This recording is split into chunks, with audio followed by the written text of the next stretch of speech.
lot of things are making it sort of tough on Japan right now, Ms. Secretary. I'm just wondering whether just purely fiscal and even monetary changes can really help. I mean, there's a lot of capital inflow. It's good for us. AI, all the money's coming here around the world because this is where the returns are in AI. The war in Iran they're importers of energy in Japan. I mean, it's just, what's the Shakespeare quote, how all occasion doth inform against us. It just seems like one thing after another has put additional pressure. Could they raise rates like they should? Could they end QE? Or would that just compound their problems? Well, a lot to unpack there, Joe. So let's start with, in my ex post over the weekend, I said, I believe the Japanese government understands that we're at the end of Abenomics, or one phase of it, and now we're in the implementation stage. It has been wildly successful in reflating the Japanese economy, normalizing the economy, bringing them out of deflation. And I think now we're going to see strong growth. They've had strong wage growth. The economy is quite strong. Japan's tech sector, while it doesn't match the U.S., is very, very strong. Japan, Korea, two of the strongest in the world. And then when you talk about the energy price, Japan is a substantial importer of energy from the Gulf. And we've seen President Trump last week threatened what would have been one of the largest military campaigns, or the largest military campaign since World War II against the Iranians. And now because of that, we are in talks with the Iranians. And I think there is a chance we may have a deal today or tomorrow to open the strait and move towards a more normalized position in this conflict. And that's because their Air Force is wiped out, their Navy is wiped out, substantial portion of their missiles are wiped out. More importantly, their missile production capability is wiped out. So anything that happens in the Gulf will benefit Japan and indeed the rest of the world, Joe. Just to clarify on that, Mr. Secretary, the idea of having a deal today or tomorrow to reopen the strait, would that be reopening the strait, but the Iranians somehow having the ability to charge a toll on that? Or would that be reopening the strait and it's free and clear and anybody can move through? I think it would be freedom of movement. And even though things are still a little dicey there over the past few days, we saw quite a few ships coming out even now. So, I'd expect the energy prices to settle back down, which, as I said, will be good for the entire world. And, once the strait reopens, there are, hundreds, if not 1,000 ships sitting in there waiting to go out. And, Becky, it's not just energy, it's fertilizer, it's refined products, it is the various industrial gases. So, I think that we could see a big relief trade as those prices go down. In fact, as you've been speaking, Mr. Secretary, the WTI price is dropping. We were looking at oil 82 at 82 earlier this morning. Now it's trading at about 78. I guess you watch those levels pretty closely. What do you watch on a daily basis? Is it oil? Is it the 10-year? Is it the 30-year, the 2-year? Is it the yen? What are the things that you're watching most closely? All of the above, Becky. What I really watch is how the U.S. economy is doing, and the economic numbers have been strong. We had manufacturing, ISM, strongest since 2022 when we came out of COVID, and manufacturing is back in the U.S. We are seeing substantial non-residential building going on, so those are construction jobs. As Andrew asked the professor from Notre Dame earlier, is this temporary or is it sustainable? And what I would say with overall manufacturing, if I look at my hometown, Charleston, South Carolina, Boeing is doing a 50% increase in their production there. So those are construction jobs, but those are going to morph into 1,000 great high-paying industrial jobs. So, we're seeing this manufacturing renaissance happen. News alert, 36 minutes past the hour. The Dow Jones Industrial Average topping 54,000 for the first time ever. Any gain today is a record high for the Dow Jones Industrial Average. The S&P 500 also hitting an all-time high. Look at that. It's a 1,000-point gain. Strong earnings and profits coming in from many big companies like Caterpillar today. But also this is a rally on hopes that we are nearing an Iran deal. The latest interview with Secretary Bessent would indicate a deal could be coming as soon as this week. That's leading to a sell-off in oil. Look at that. Oil's now back to $75 and change on hopes of a deal. That's a drop of 6% today alone. So we are watching these markets for you, and we'll have another update for you shortly. John? I don't want to. We come to this place for MAGA to fight, fight, fight, and win, win, win. Because we need that. All of us. The indescribable feeling we get when we hear the national anthem. And stand together, stronger than ever before. Under this administration, we're going somewhere we've never been. We aren't just watching history, we're making it. Rebuilding our country better than ever. A country where we don't do heartbreak, we do victory.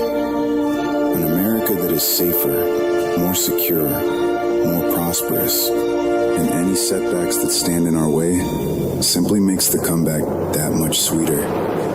Welcome to the golden age. Our country is winning again. In fact, we're winning so much that we really don't know what to do about it. People are asking me, please, please, please, Mr. President, we're winning too much. We can't take it anymore. We're not used to winning in our country. Until you came along, we're just always losing, but now we're winning too much. And I say, no, no, no, you're going to win again. You're going to win big. You're going to win bigger than ever. And to prove that point, here with us tonight is a group of winners. I hope that's true. I hope here today is a group of winners.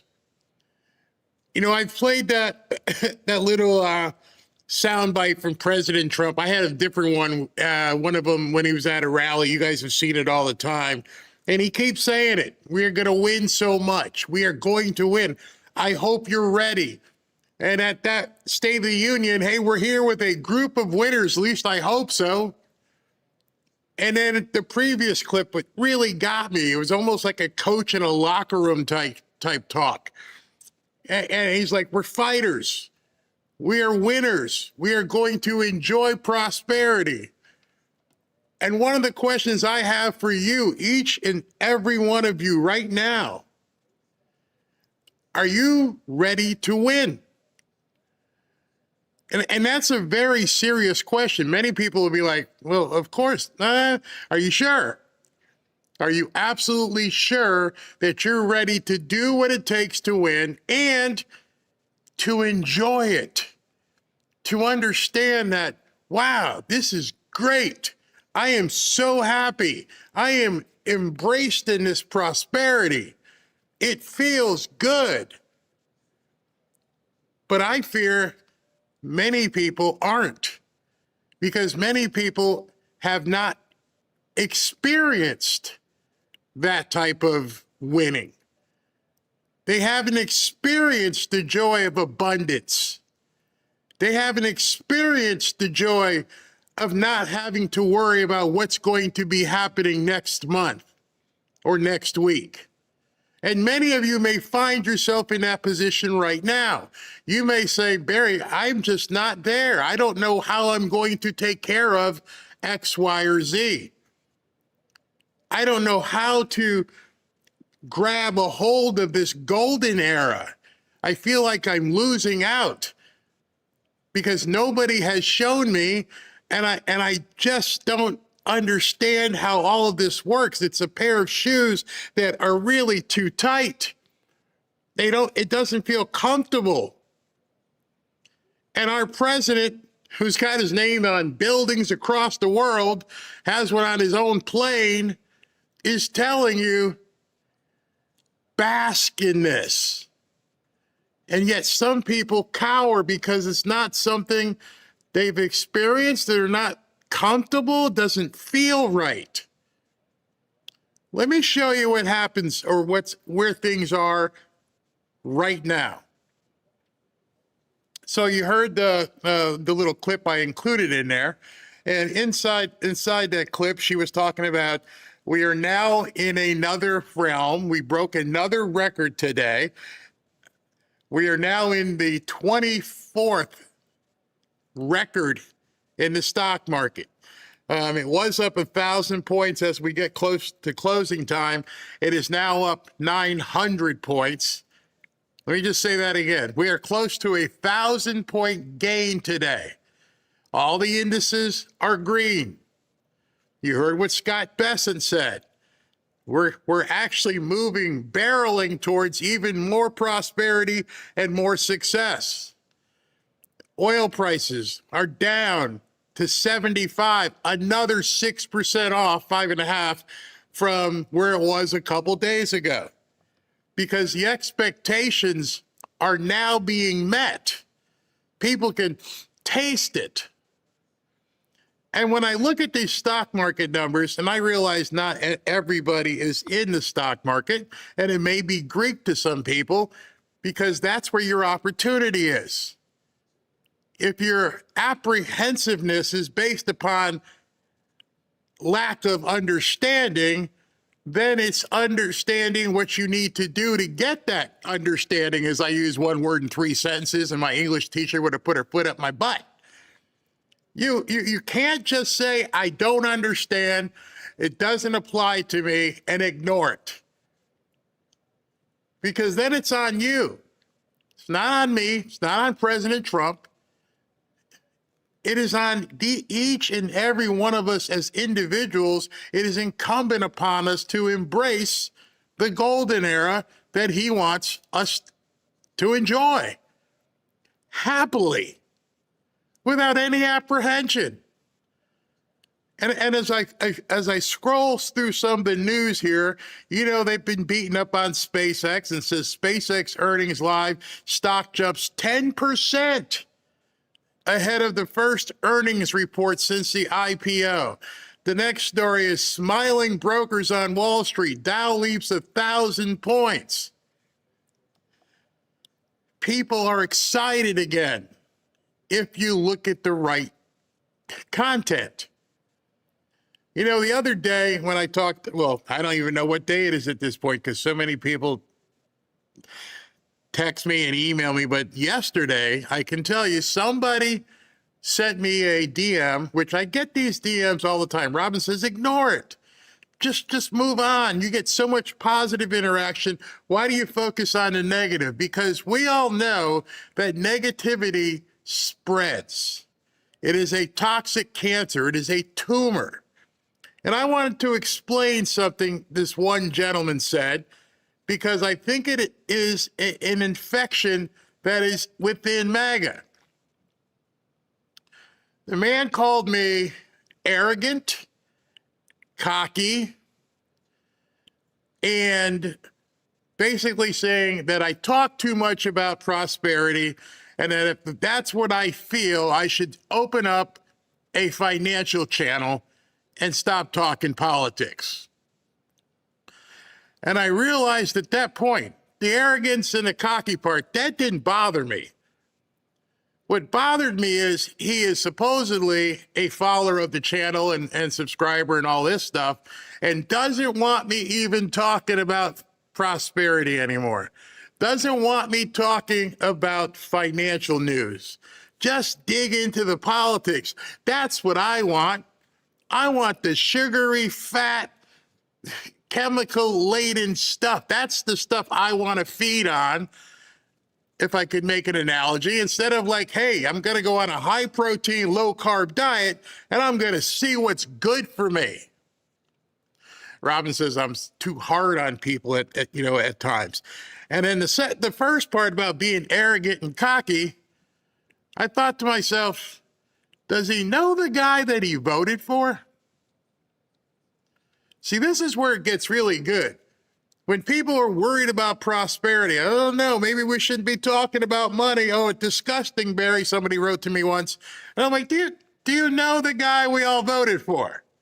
Have you been following since back in Art of the Deal days? Do you understand who the guy is that you voted into office? Because I don't think so. I don't think so. I think it just goes over some people's heads. You're looking at a man, like I said, has put his name on buildings across the world, puts his name on his jet, and all he keeps talking when he goes in the Oval Office, oh, hey, I know that guy. He's got a lot of money. Oh, that guy, oh, yeah, he's got a lot of money. Oh, we're going to get so much prosperity. And I'm thinking, did you not vote for this? Did you vote to be mired into this down here? Or did you actually want to do something that was going to improve the lives of yourself and your family?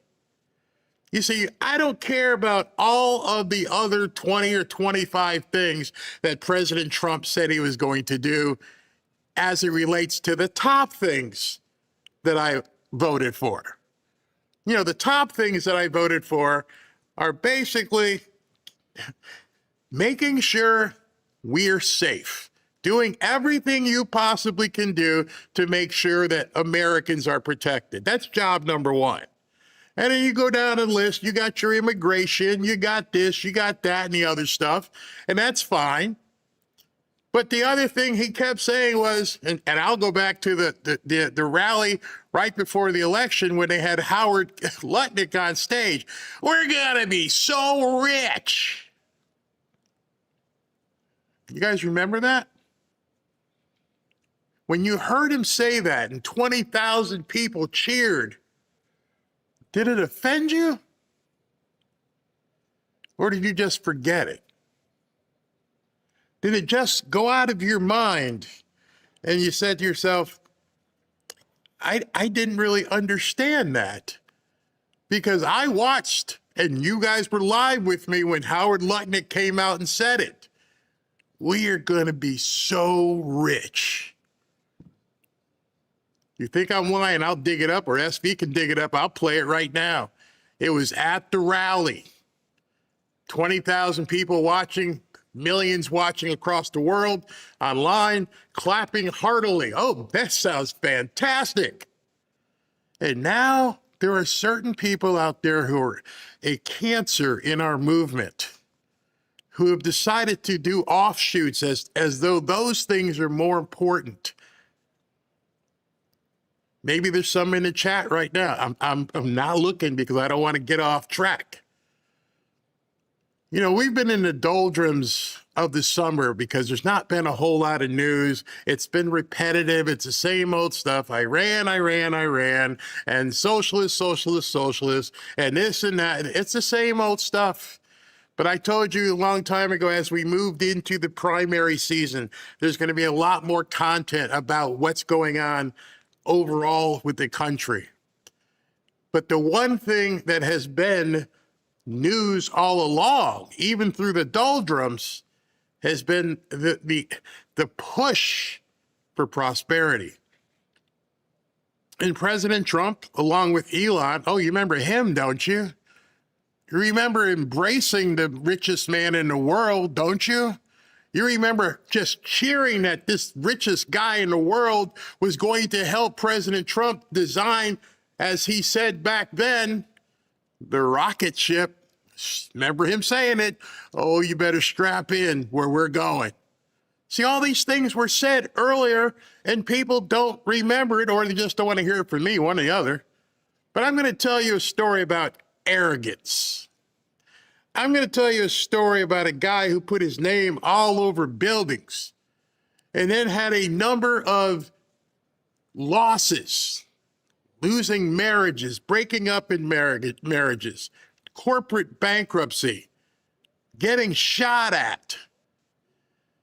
I'm going to tell you right now, as I'm looking here, you don't overcome that without arrogance. You don't overcome that without being cocky. You see all the impeachments, all the stuff that they did to him. Fight, fight, fight. How do you think you get over that?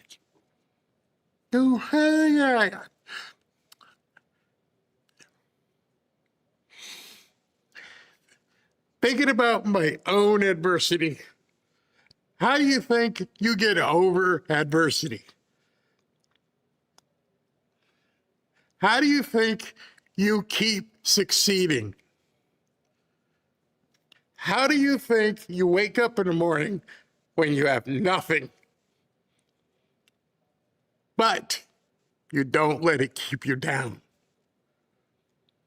How do you go through all kinds of bad things, losing businesses, divorces people have, deaths in the family?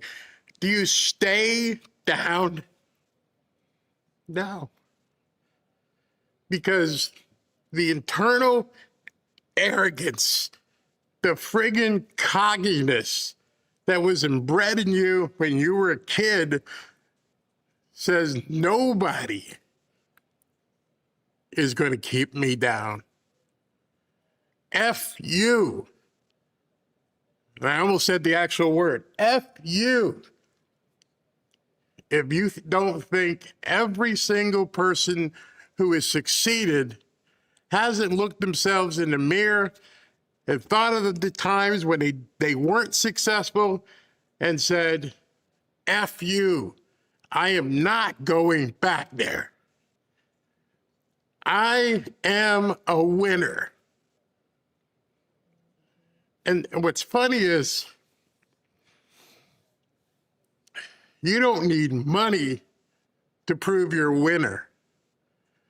When you get back up off the canvas, when you're bruised, hurt, bloody, despondent, and you still get up, you won.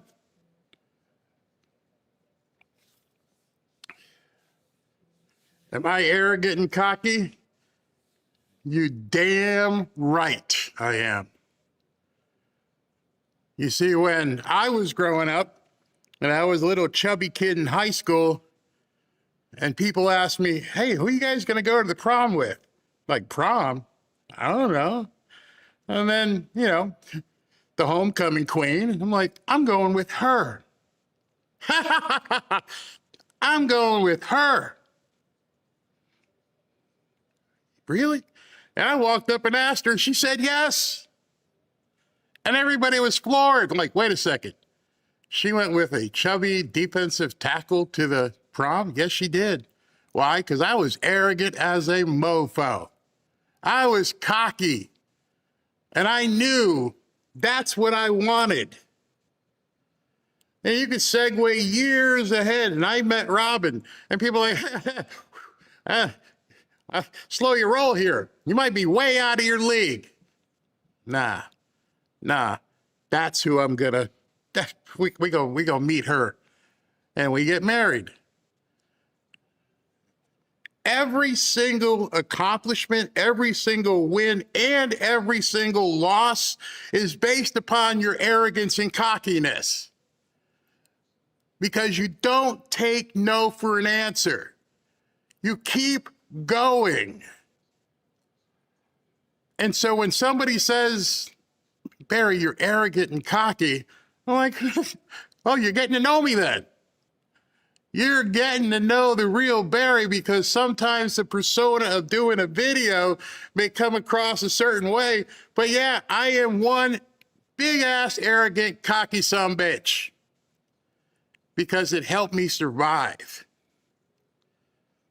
And then once you survive, then you move into the thrive. And once you begin thriving, you realize at that point, it is not a destination. You don't sit back and go, well, I got this, I got all this stuff. I'm done. No, because right then, the arrogant, cocky person says, I'm going to do more.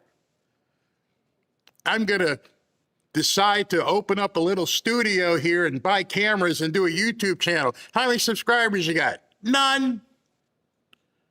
Okay, what are you gonna have to do?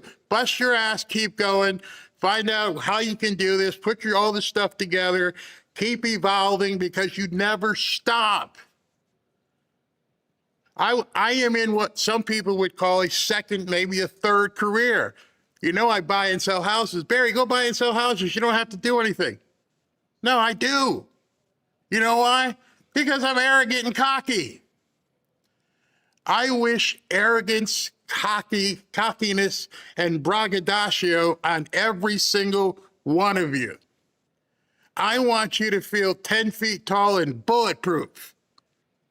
I want you to feel like, you know what? I don't know anything about this AI stuff. I don't know anything about it. But I'm going to learn it. And I'm going to dig in. And I'm not going to be afraid of it. I'm not going to have these idiots talking to me about data centers because I want this for me and my family. And I'm not, you know, it doesn't have to be AI. Maybe you decide today, you know what? I'm opening a bakery. Okay. Everybody says my pound cake is fantastic. My muffins are fantastic.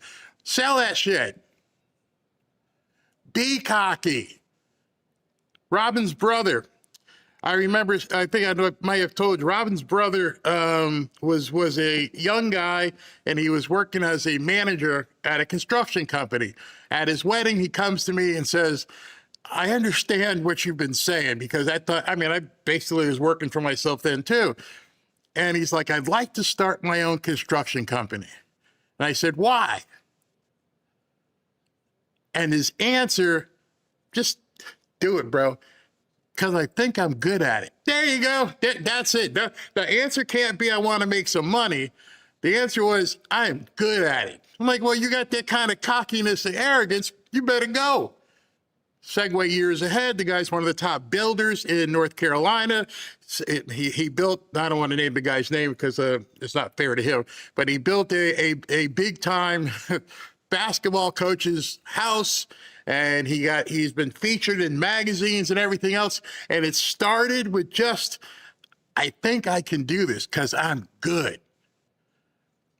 He didn't say, I'm not sure if I want to go for the gusto. I'm not sure if I should take this time and work this way, you know, and God-fearing, Bible-knowing young man at the time. And I'm like, do it. If you feel you can be the best, effing do it. And it happens. Maybe not in the time that you want, but even if something fails, you keep going. And I didn't tell you about his personal life, because if you looked at his personal life, you'd say, this guy could never be successful. He couldn't be building shopping centers and stuff. There's no way. And so, just to not spend too much more time on it, don't let anybody tell them to F off. But use the whole word. Don't I didn't say the word because I'm doing a video right now, but use the whole word when you're talking to them. I don't think you should do that. F off.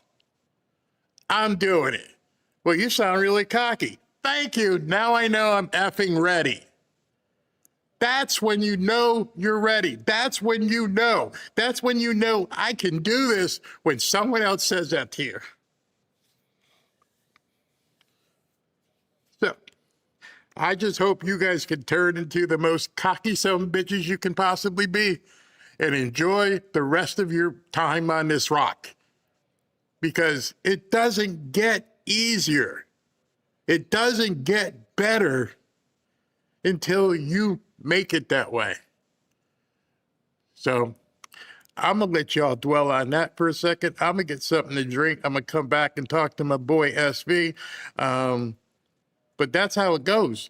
So you want to call me cocky and arrogant? All I can say is thank you very much. One man is being victimized by our own government. One man whom they fear yet who millions love. One man who is willing to take the poison arrows of lawfare. One man whose voice has been taken away by a corrupt judge operating in a corrupt system. One man who has been ridiculed and insulted. One man who refused to back down. One man who refused to back down. One man who refused to back down. One man who stands between us and them. One man that wants to see America protected again. One man who wants to see America prosper again. One man who understands that a man is a man and a woman is a woman. One man who understands and protects the blessing of life. One man who wants to restore American exceptionalism. One man who once again wants to make America that shining city on a hill for all to see. A place where all the people of the world glowingly set their eyes upon. America. One man who unashamedly wants to make America great again. That one man is Donald Trump.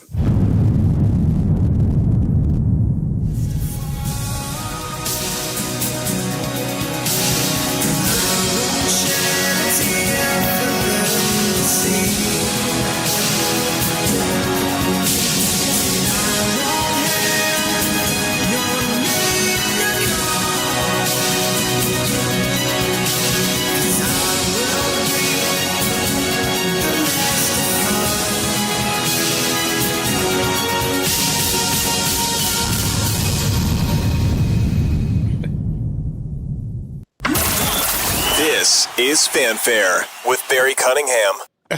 To dovetail off of what I was just telling you, I've been trying to get in hold of Ashley for like the last 45 minutes. Like, where are you at? I can't. I don't know if I'm supposed to do this sponsor spot or not. Wait, tell me where you at. I couldn't get a hold of her. She didn't tell me where she was.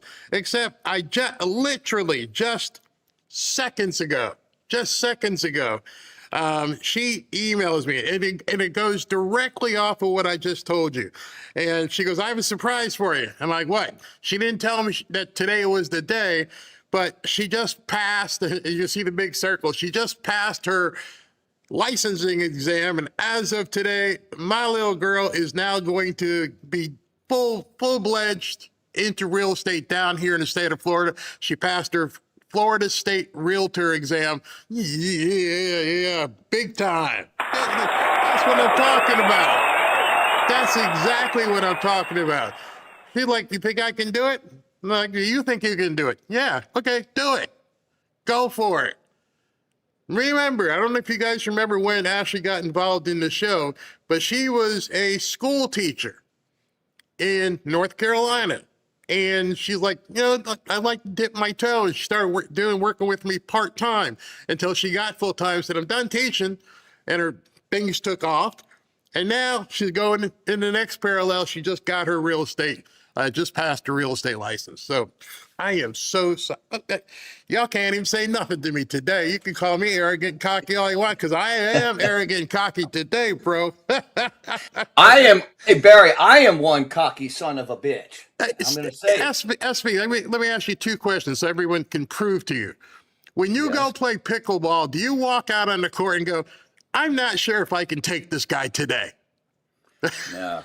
Hell no. I give my best.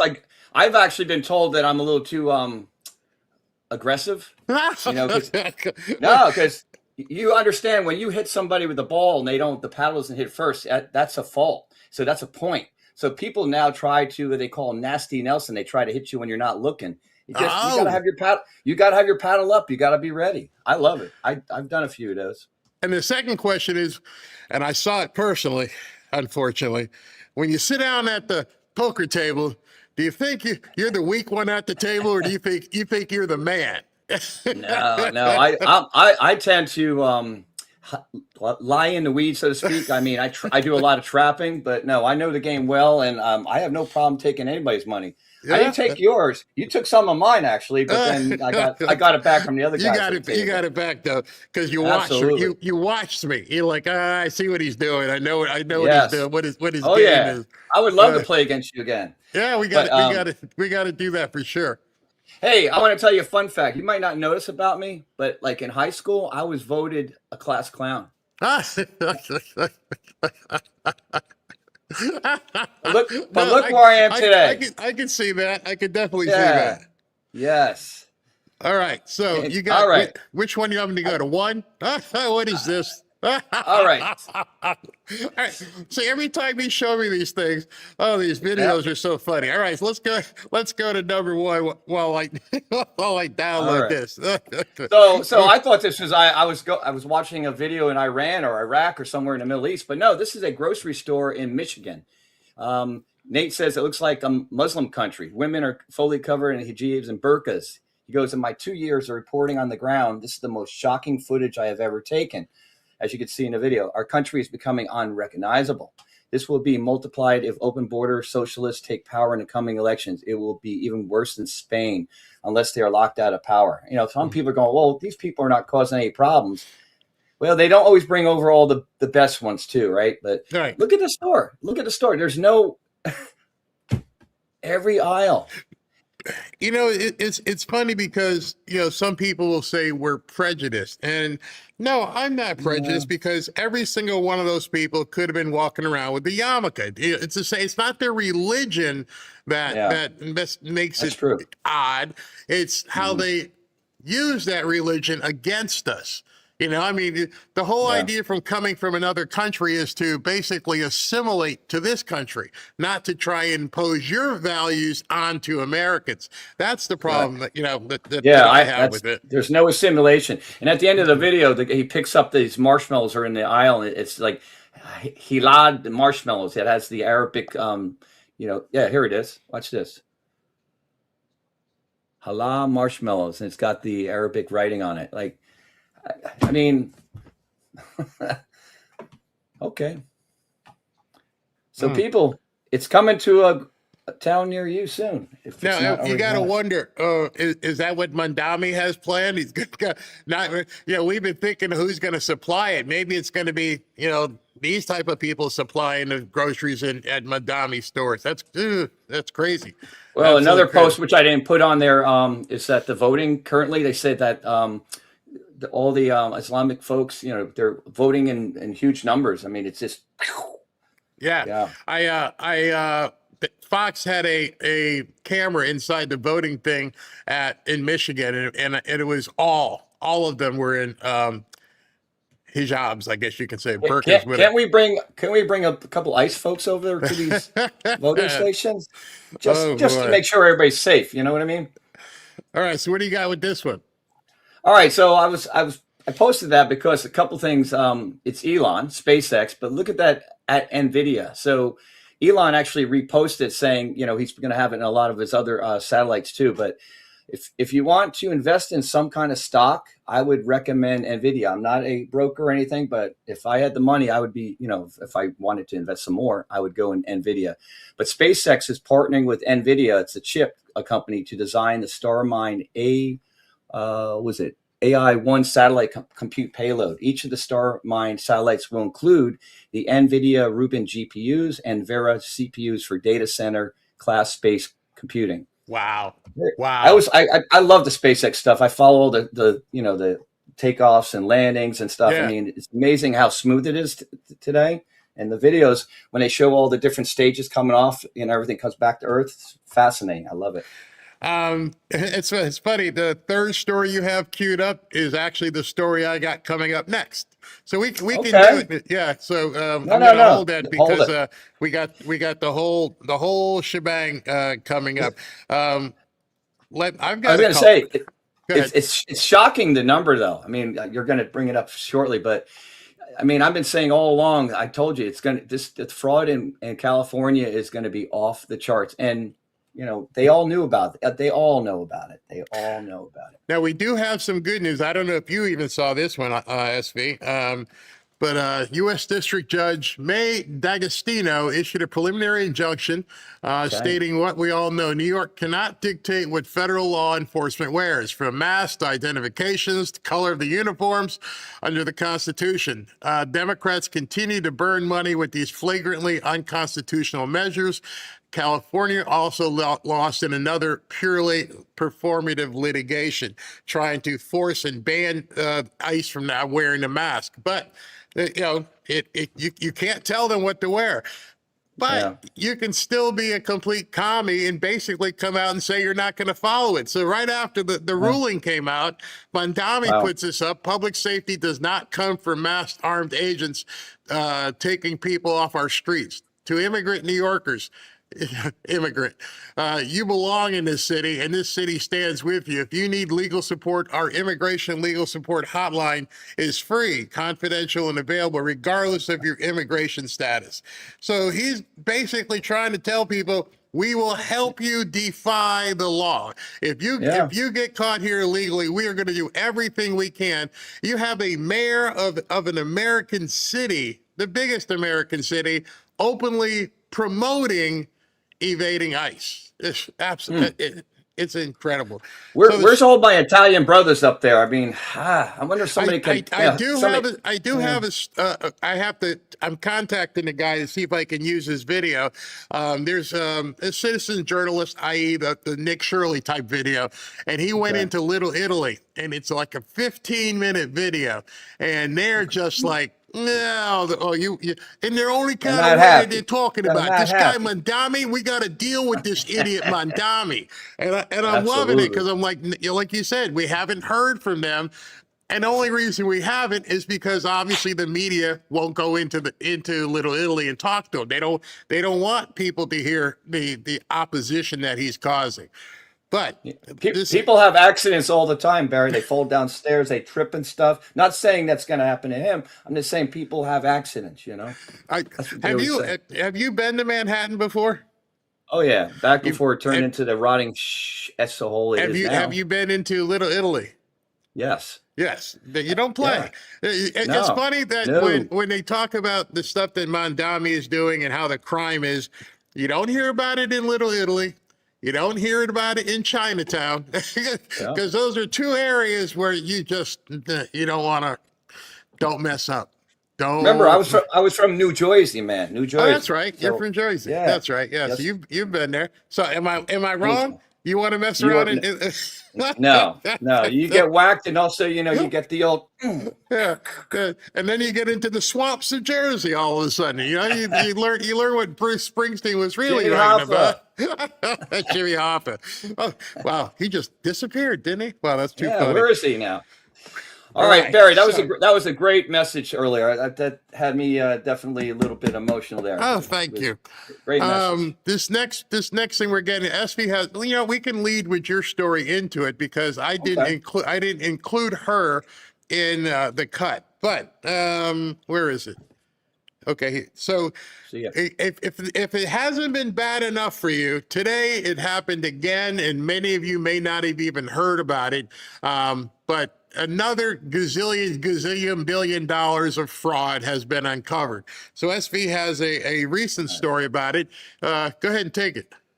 All right. The Trump admin just said it has removed 1,076 hospice providers in California alone from the Medicare program because of, guess what? Fraud.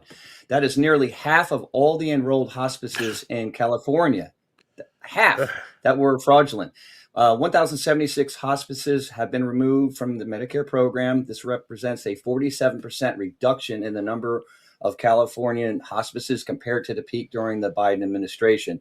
To put that in context, Los Angeles County alone had more than 1,850 hospices. So these are hospices that are no longer under review. They're not on a watch list. They are gone. That means thrown out of the program entirely, unable to bill Medicare, unable to touch another taxpayer dollar, unable to take advantage of another vulnerable beneficiary. And guess what? Gavin knew. Of course he did. Okay, and as you're going to listen to this press conference I've got queued up after the break, you're going to hear it's obvious at this point that these things were laundering for the Democrat Party, because all of a sudden the Democrat Party doesn't have any money. They're broke. And I heard, who was it? Kennedy, Joseph Kennedy say today, I think we could balance the budget with all of the fraud that's being uncovered. He's on. Hold on. Let me see. I think he's on right now. Hold on. Don't they? Many of them cheat. Paragon Health Institute President Brian Blase. Yeah, there's a cut, SB, maybe you can find it, where he actually comes out and says it, that we could probably have a balanced budget if it weren't for all the fraud. So let me go ahead and run a quick read, and then go ahead. Before you go, did you see what Dr. Oz said earlier? He says in the massive fraud in Pennsylvania, 96% of personal care claims are illness unspecified, which makes them untrackable. Yeah, that's more than 50 grand. I think you're going to hear that here soon. All right, thank you, man. All right, thank you very much. All right, let me tell you about Lear Capital, one of the sponsors of the channel and on this show. So if you find it hard to really understand all of the technical information regarding the economy and the markets, it's not your fault. More than likely, as I was saying earlier, no one took the time to educate you on the difference between a bond or a stock or an option or a future. Never mind gold and silver. But now you don't have to feel like that. This is the internet age. You can actually educate yourself. My friends at Lear will help you learn about gold and silver at your pace before you jump in. They are making it easier for you to make an educated and informed decision about gold and silver. Now, all you have to do is text the code BARRY to 43343. From there, they will immediately put you into the call queue, and a sales rep will reach out to you directly. You also receive a text message back that is a link to a landing page where you can sign up to receive a free investor kit guide, one like this AI revolution right here. Or you can go to learberry.com and download it yourself. So once you fill out the form, the investor kit will be emailed to you immediately. So now learning about gold and silver is extremely convenient and easy on your terms. Just text the code BARRY to 43343, or you can go to learberry.com. All right, so let's go ahead and listen to and react to this amazing press conference that probably not a lot of people have seen today. Good morning. My name is Colin McDonald, Assistant Attorney General for the National Fraud Enforcement Division at the Department of Justice. Everywhere we look, we find fraud.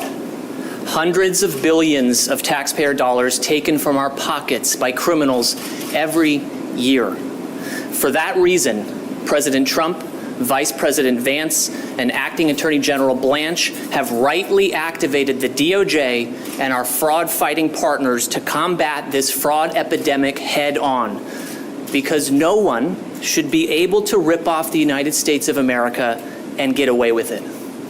I am honored to be joined today by some of our best fraud fighters: CMS Administrator Dr. Mehmet Oz, U.S. Attorney David Metcalf, Pennsylvania Attorney General David Sunday, HHS Inspector General March Bell, Executive Director of the White House Task Force to Eliminate Fraud Scott Brady, and our local FBI, HHS OIG, DEA, and IRS criminal investigation leadership. This team of public servants is committed to looking further, digging deeper, working night and day to unmask the fraudsters stealing the wealth of America and bring them to justice. And this commitment is reaping dividends right here and right now in Pennsylvania. Today, we are announcing criminal charges against 19 defendants for fraudulent home health care schemes that targeted Pennsylvania's Medicaid fraud program and resulted in over $4 million of fraud. 18 of these defendants were charged in the last 12 days as part of a strategically coordinated law enforcement operation between the Fraud Division, the U.S. Attorney's Office, and the Pennsylvania Attorney General's Office. The cases today build on the work that we recently announced in Minnesota, where we charged 15 defendants for systematically looting 7 state-managed Medicaid programs out of more than $90 million treating those programs like a piggy bank until one of them had to be shut down entirely because there was nothing left. The shelves were empty. The Commonwealth of Pennsylvania is one of the highest spenders for home care services in the nation, with spending on home care services exceeding $8 billion in 2025 alone. These home care programs are designed to allow America's most vulnerable to live with dignity at their own home instead of being forced to leave their families for a nursing home. The program is innovative. It allows friends and family members to receive funds from Medicaid to provide necessary physical care for a loved one. Used properly by honest citizens, the program allows those with physical ailments to be cared for by those they trust the most. But infiltrated by greedy and deceitful opportunists, this program becomes a money tree, a gravy train for criminal fraudsters. The cases today make that abundantly clear. They are not paperwork errors or good faith accounting errors. They involve supposed home health aides who billed the taxpayer for home care services but never actually provided those services, and supposed Medicaid patients who conspired with other fraudsters to bill the taxpayer for completely unnecessary health services. In one case, we charged 2 home health aides and 2 purported patients with causing over $400,000 in false claims to Medicaid for services the aides supposedly performed when, get this, they were actually hospitalized, working at other jobs, and even in jail. Yes, the allegations include a scheme that billed taxpayers for home care services provided when the person supposedly doing that work was sitting behind bars. Just let that sink in for a little bit. There was somebody running a criminal fraud network while sitting in jail. It's like watching some television show. He's Lex Luthor or something. He's out there stealing from you and me, running a fraud network in jail, which means whatever state he's in, I think she said Pennsylvania, they weren't listening to his correspondence. They weren't monitoring anything. This guy is running things and he's making millions sitting in jail. We're in the wrong business. That, of course, is not healthcare. It's just pure theft. Another indictment charges a father and son for engaging in a fraudulent Medicaid scheme. In short, according to the allegations, the father didn't need the care and the son wasn't giving it. The son claimed to be providing services to his father while he was actually working as a driver for a ride-share and food delivery service. And in fact, on one occasion, the defendants allegedly billed Medicaid for services that supposedly occurred at the exact time the son was in the midst of a traffic stop in which he was cited for possession of marijuana. On another occasion, Okay, so as you hear that, you have to wonder what's going on behind the scenes.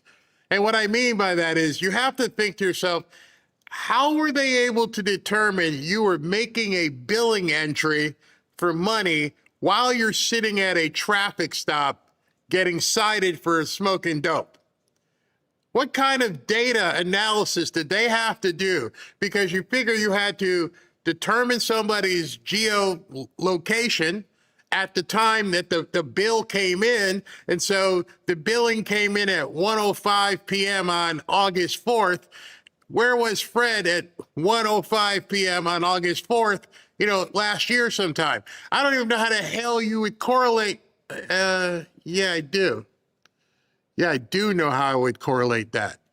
You see, if I had an algorithm that was, AI based and that all the different agencies were talking to each other, I could put in John Smith 1:00 p.m. on a Wednesday or whatever day, and it would go out and find all the John Smiths that happened to correspond with GPS and doing something on that day. But where would that data come from? How did they get this data to be able to run wild inside of all these databases to find this information?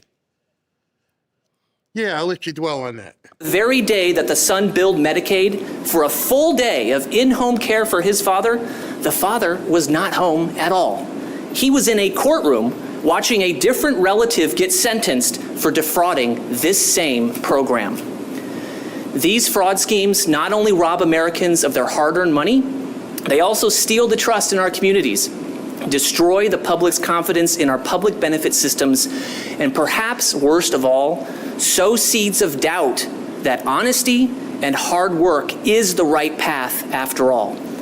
That is why justice matters, to punish the wrongdoer, restore hope to victims, and to deter others from choosing the wrong path. And justice is on the move. Earlier this year, we announced a new West Coast healthcare strike force to combat fraud in California, Nevada, and Arizona.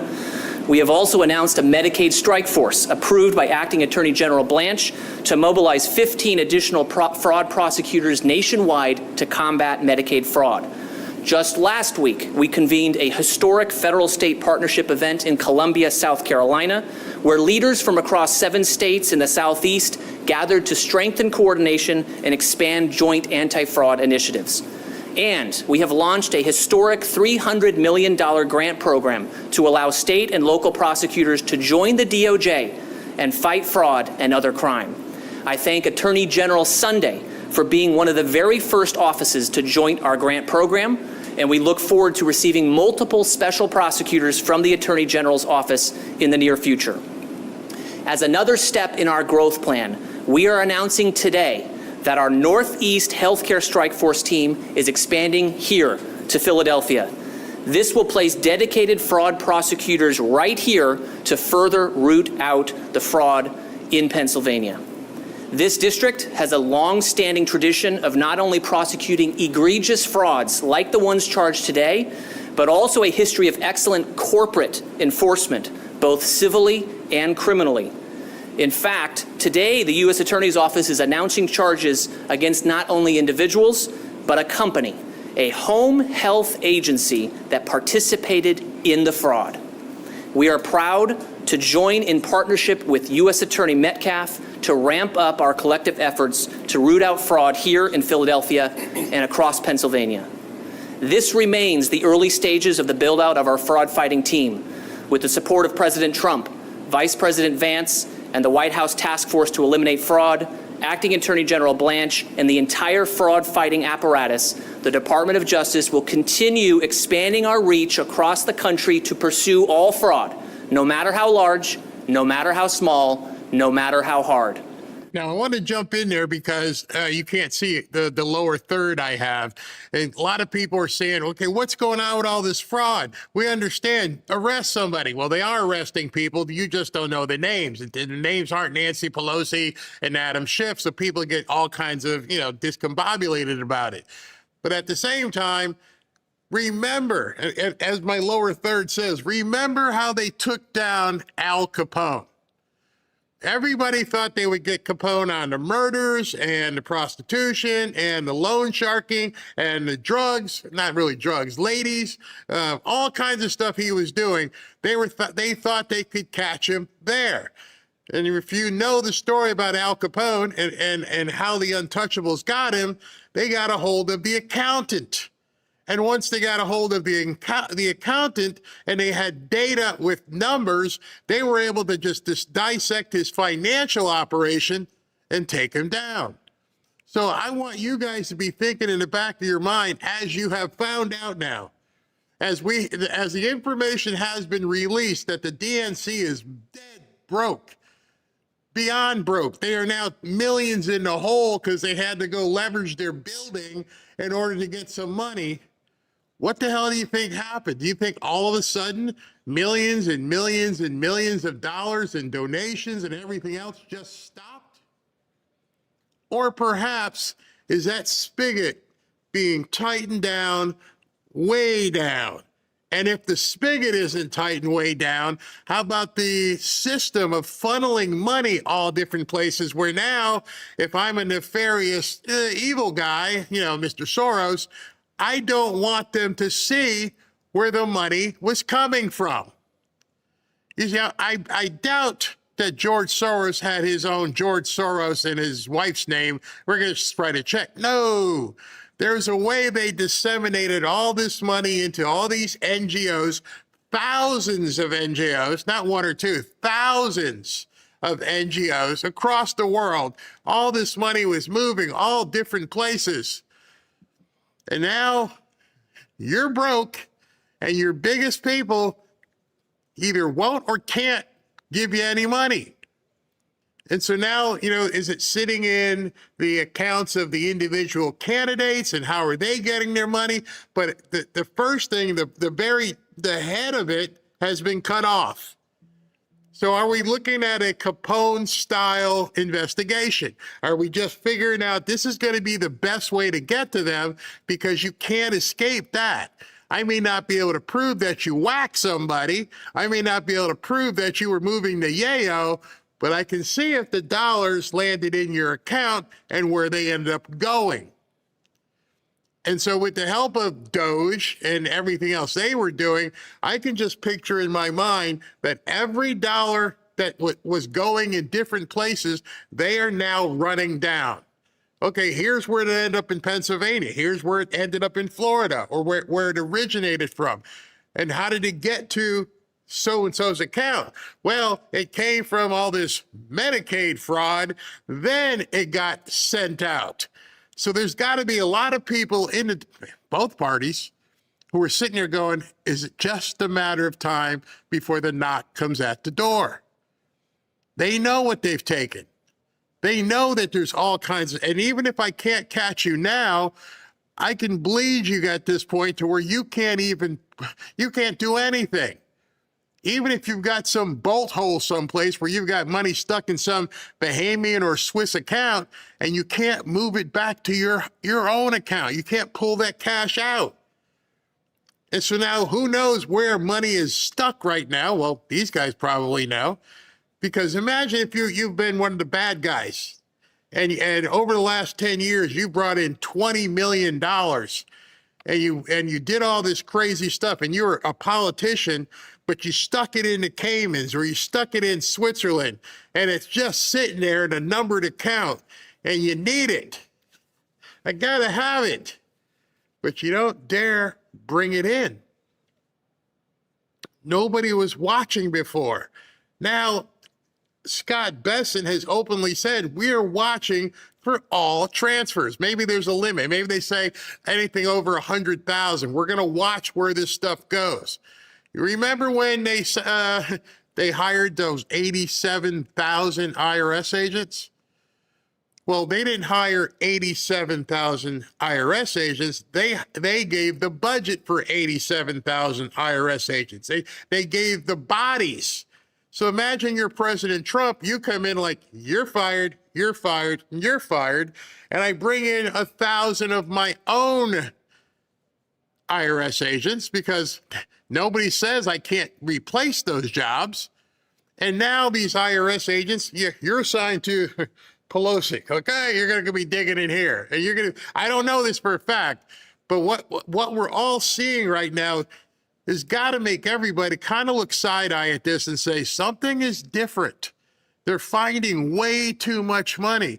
And it could be as simple as nobody else ever looked. But now they're looking, and they seem to be looking in the right holes. And I will conclude with this. To those taking advantage of home health funds that are so critical to allowing aging and ill Americans to live and receive care at home, your time is up. We will no longer tolerate fraud against our most vulnerable citizens and our most important health programs. And to anyone engaged in healthcare fraud of any kind, of any size, we see you, and we are doing everything we can to bring you to justice. The era of getting rich off the backs of our programs for our sick, elderly, and disabled is over. Thank you all for being here. I'll now turn the podium over to Dr. Oz.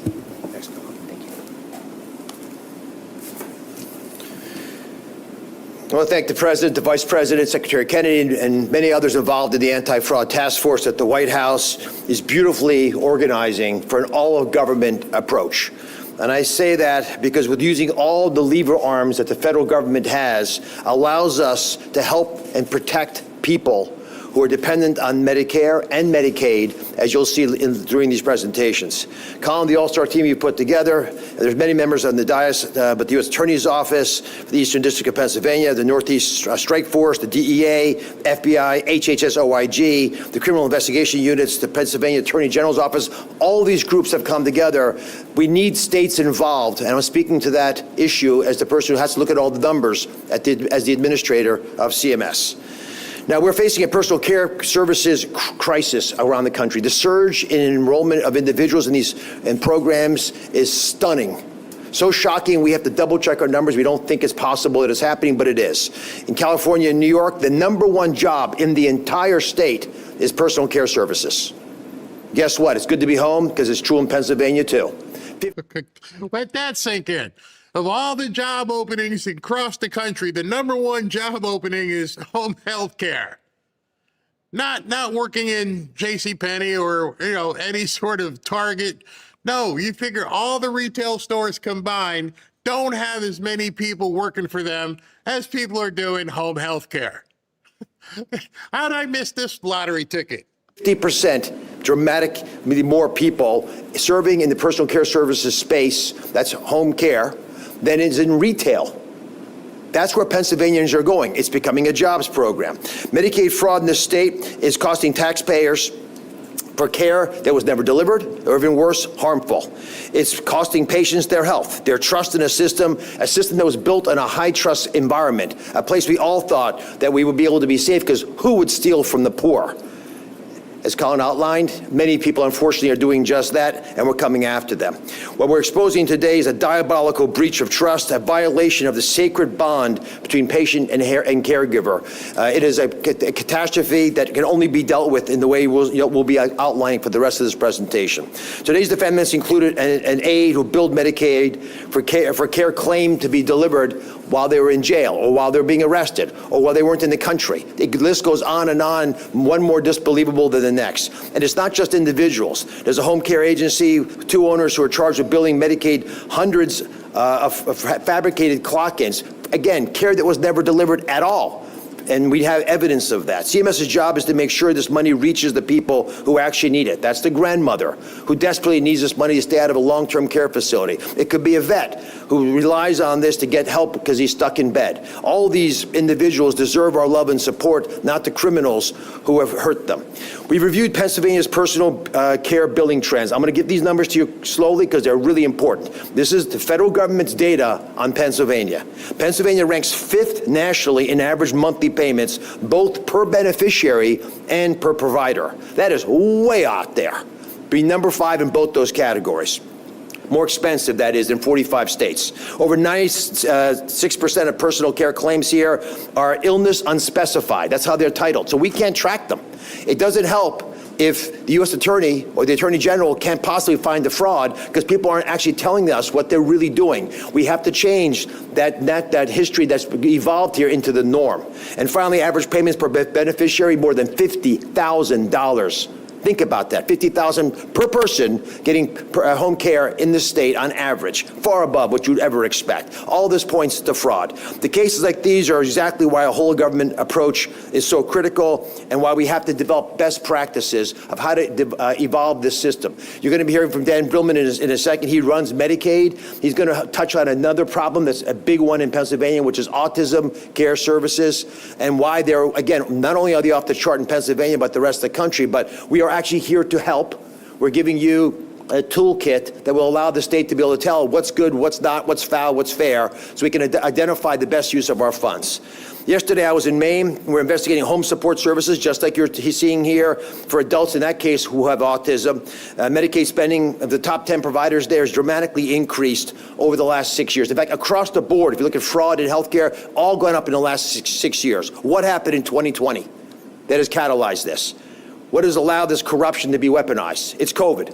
COVID appears to have unleashed massive fraud through grifters because criminals knew the federal government would not follow up on the money that was spending out. We told the world we were open for fraud and they could start harpooning us with their spears. No mas, no more. We are now making it very clear this administration will not tolerate this fraud, the massive increases that have grown to the kinds of numbers you could not imagine being able to show on a clipboard, with 90% of services billed and paid for, in Maine in particular, where there is no justifiable backup for it. 9 out of 10. 9 out of 10, 90% fraud. Imagine it. All the people you know who are on some form of Medicaid, Medicare, hospice, 9 out of 10 are complete fraud. Maybe don't even exist. And the thing that whenever I see these types of interviews or press conferences, what goes through my mind is, I understand that's what you found today or recently. How far back does this go? How many years has the government been stealing from us? How many years did people look the other way? Now it makes all the sense in the world to me why they had to surround President Trump during his first term and have all these snakes around him. Don't look behind this door. Oh, no, go that way. Because who knows who is getting their bank accounts padded? And how long has this been going on? The numbers we're hearing now, depending upon how long it's been going on, could be monumental. Meanwhile, we're told there's a huge debt and we can't balance the budget, and all they want to do is take more and more and more from people. And as I mentioned earlier with the Howard Lutnick speech from the rally in Madison Square Garden, go all the way back there. If you remember the speech, I'll have to play it tomorrow. I'll pull it down. And when he said, I don't think we need income taxes, and everybody's like, huh? What do you mean? Now it's starting to make sense. It's making a whole lot of sense. We might not even need income tax. Once we can't even figure out what we need until we stop and find out all the fraud. And these people aren't going silently. They're probably trying to do everything they possibly can to slow things down. So they keep digging and digging and digging.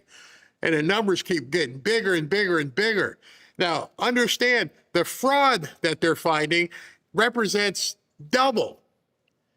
Because now if they're finding fraud and they say they're spending the money, then they come back and say we need more because they just keep stealing more. And it just keeps blossoming and nobody looked. Wally the Nigerian, remember that from all the way back when the guy who was in charge of the person who would disperse everything was told, never verify, don't even look at it. Just push the button and approve. And the day I heard that story, I'm like, you got to be kidding me. Nobody ever looked at an invoice? Oh, okay. That's why all of it was completely screwed. Nobody was checking. It was just take the money. And if we need more, we'll just tax the Americans some more. Services, you can't justify they should have happened. It's the opposite of what you'd normally expect. We have no tolerance for anyone who invents hours, invents a disability, invents a workforce at the expense of people who depend on these programs. And if you love these most vulnerable Americans, you should care as well. We'll take a couple of questions now. Yes, sir. Now, before he goes to the questions, obviously I cut that. There's like 6 other speakers that come up. If you want to see the entirety of this press conference, I think it's like 40 minutes. You can go to Department of Justice on YouTube, and they have the entire thing. But in the essence of time, it's just more of the attorneys and state attorneys that have found different things as well. So I just brought on McDonald and Oz for now, and I cut ahead to the questions, which are really interesting.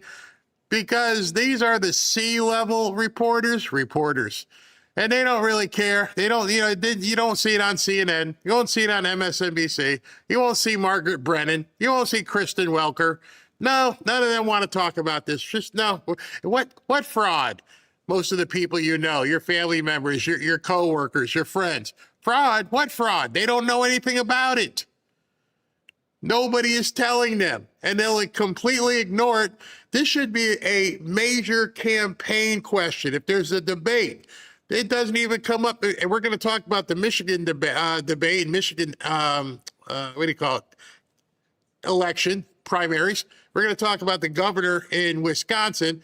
And every time I happen to turn on something with these people, they never say to them, well, what about the fraud?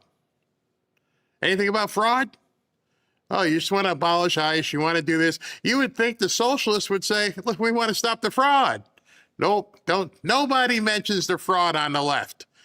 It is a serious no-go zone in government. They're dealing drugs out of the prison. How are they getting a cell phone or something to clock in and out of in the prison? So I think you're referring to one of the charged cases, and I won't get specifically into the allegations of that case, given the open nature of that current prosecution.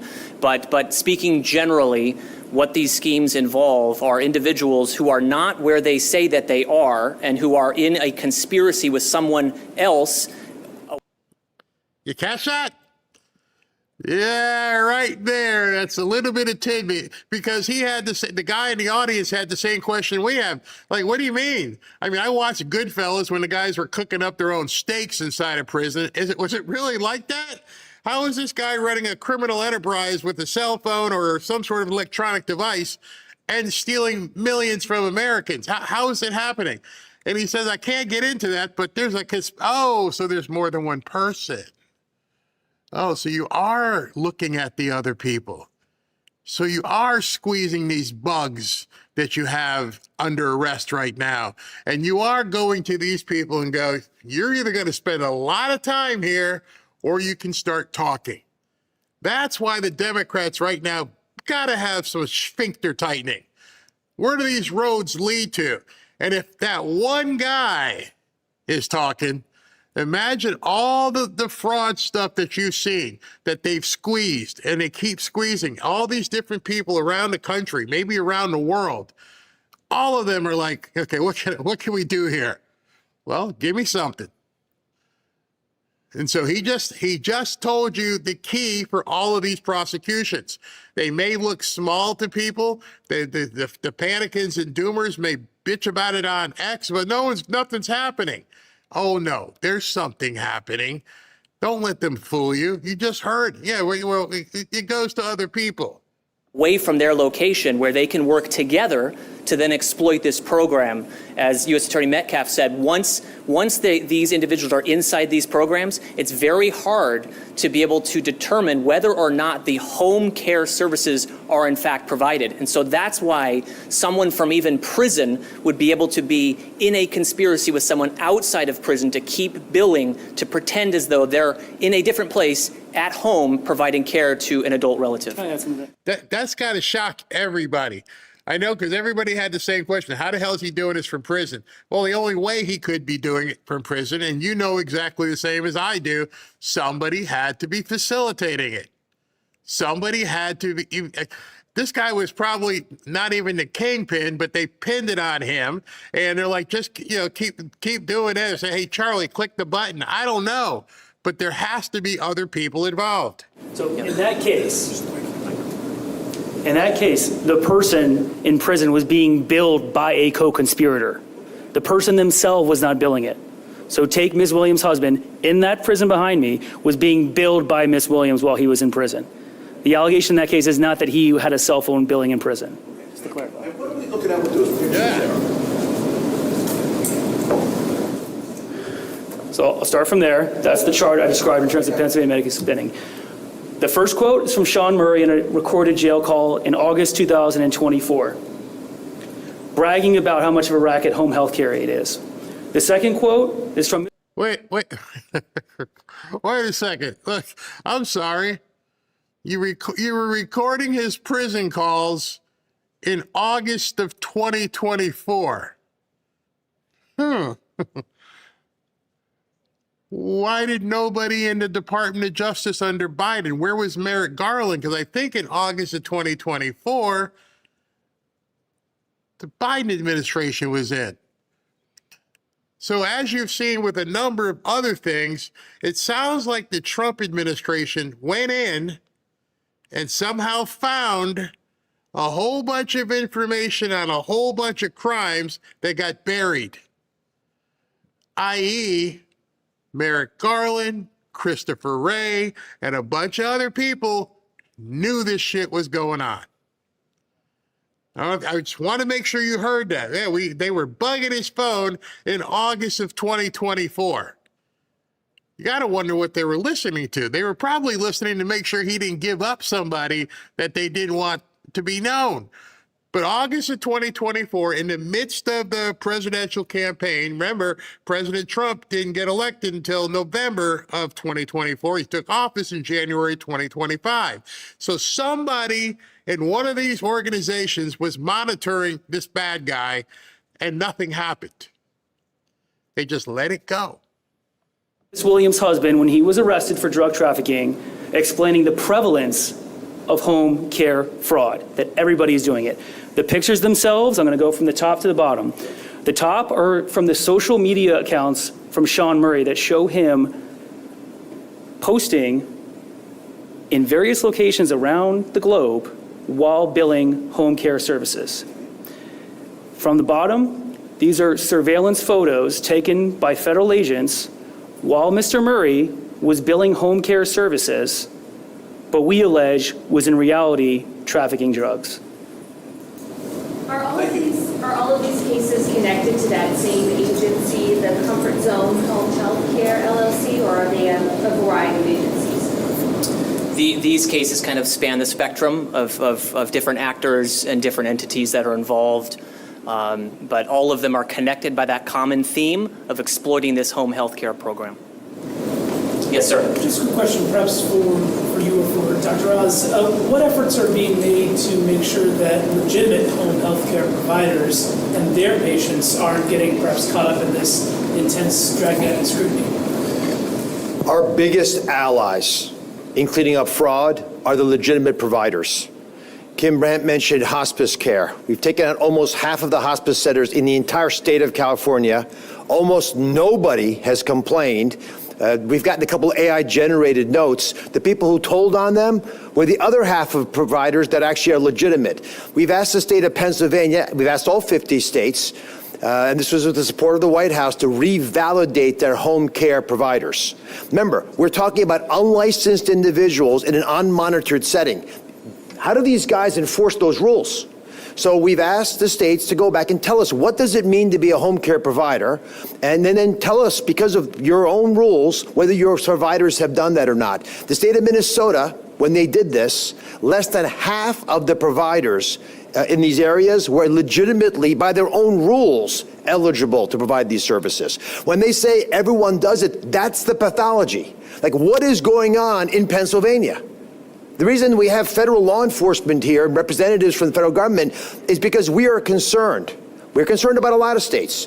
But this is personal, obviously, for me, because I'm from the states. Dan Brillman is, Scott, a bunch of us are. Obviously, people who work here are. So what is going on in our state? How can we be top 5 spenders in the amount of money in home care for individuals and providers? Like, we're overpaying people doing the work, and more of them than really legitimately could be doing the work. And then we're also paying too much per person. So we think there's a easy way of threading this massive hole in the needle, which is massive hole in the needle.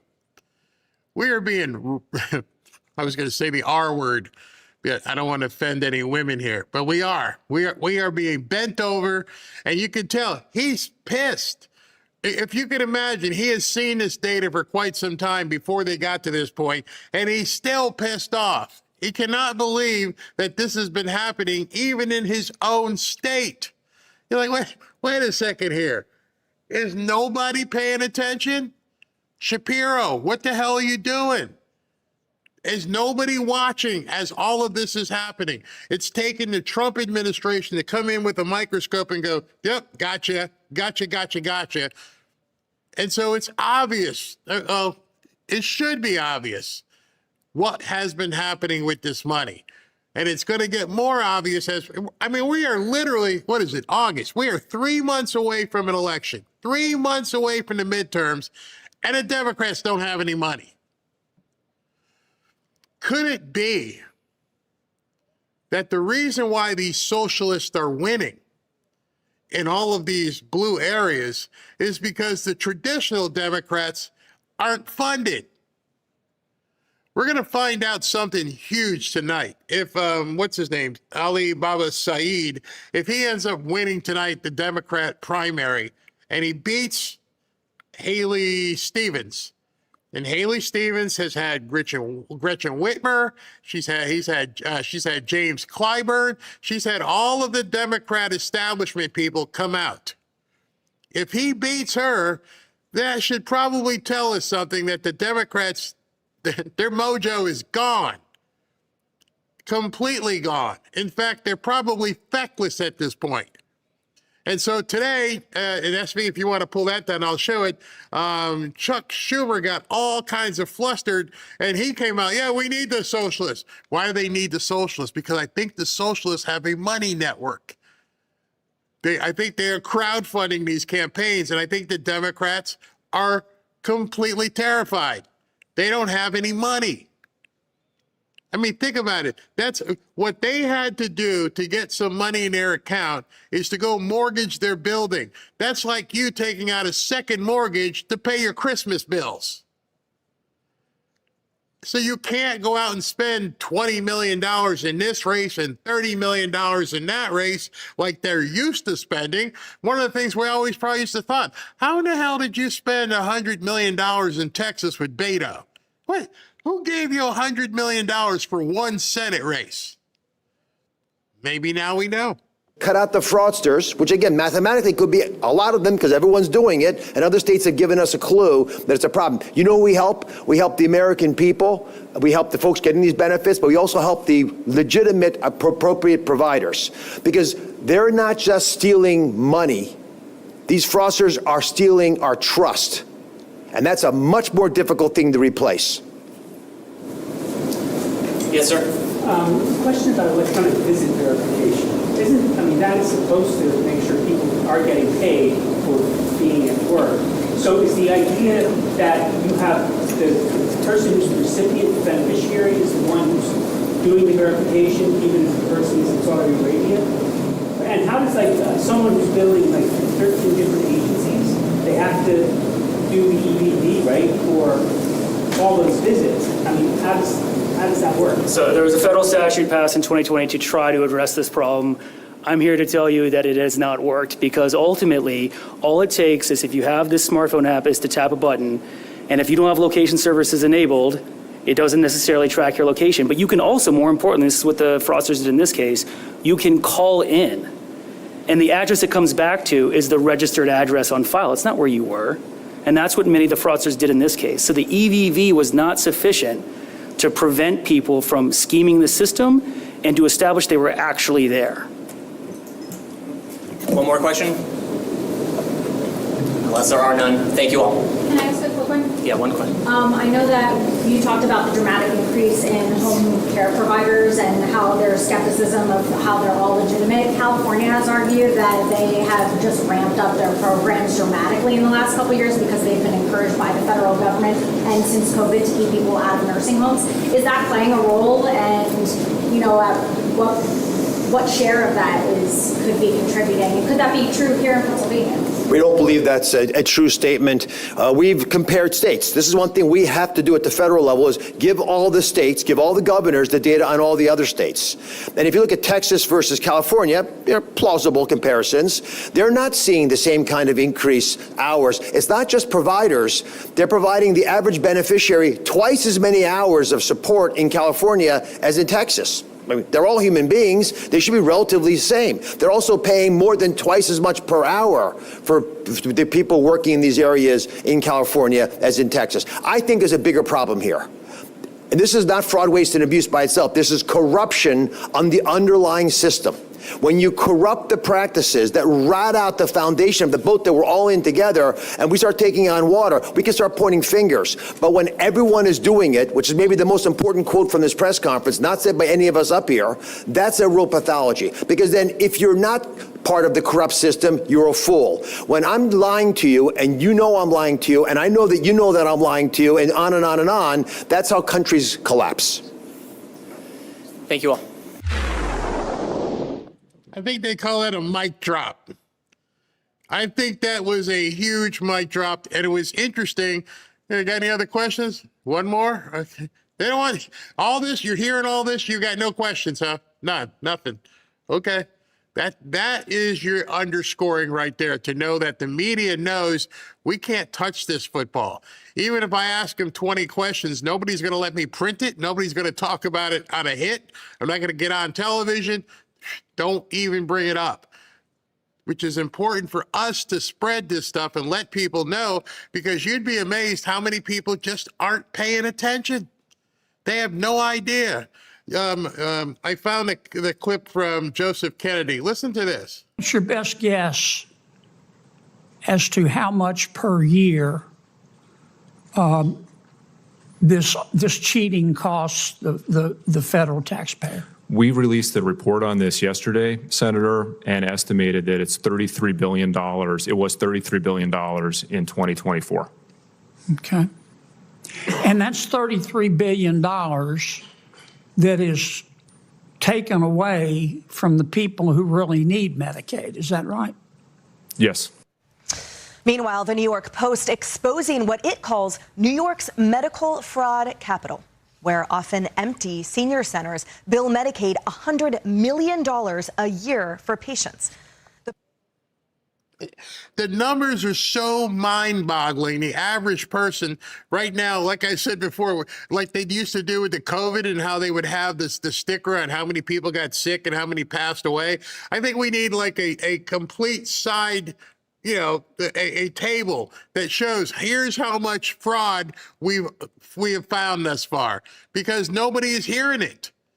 $100 million here, $2 billion there. It's incredible. It's absolutely incredible. And I think the people involved in it, like Dr. Oz and Todd and Colin McDonald, I don't think they understand. I don't think they can believe what they are finding. SV, thank you. SV posted the cut of Chuck Schumer now embracing, the socialist. Listen to this. And Manu. Thank you. Is the rise of the DSA good for your party? Look, we are a big tent party, and being a big tent party is a strength, not a weakness. I'm terrified. That's what he means there. Oh my gosh. Man, he doesn't even know how to cook a cheeseburger, man. Come on. We're a big tent party. Yeah. Well, tell us something we don't know. You let in 25 million illegals, so obviously that's a really, really, really big tent that you got there, Chucky. Oh my gosh. Boy, that's a cheap tent. It's going to fold like a cheap tent.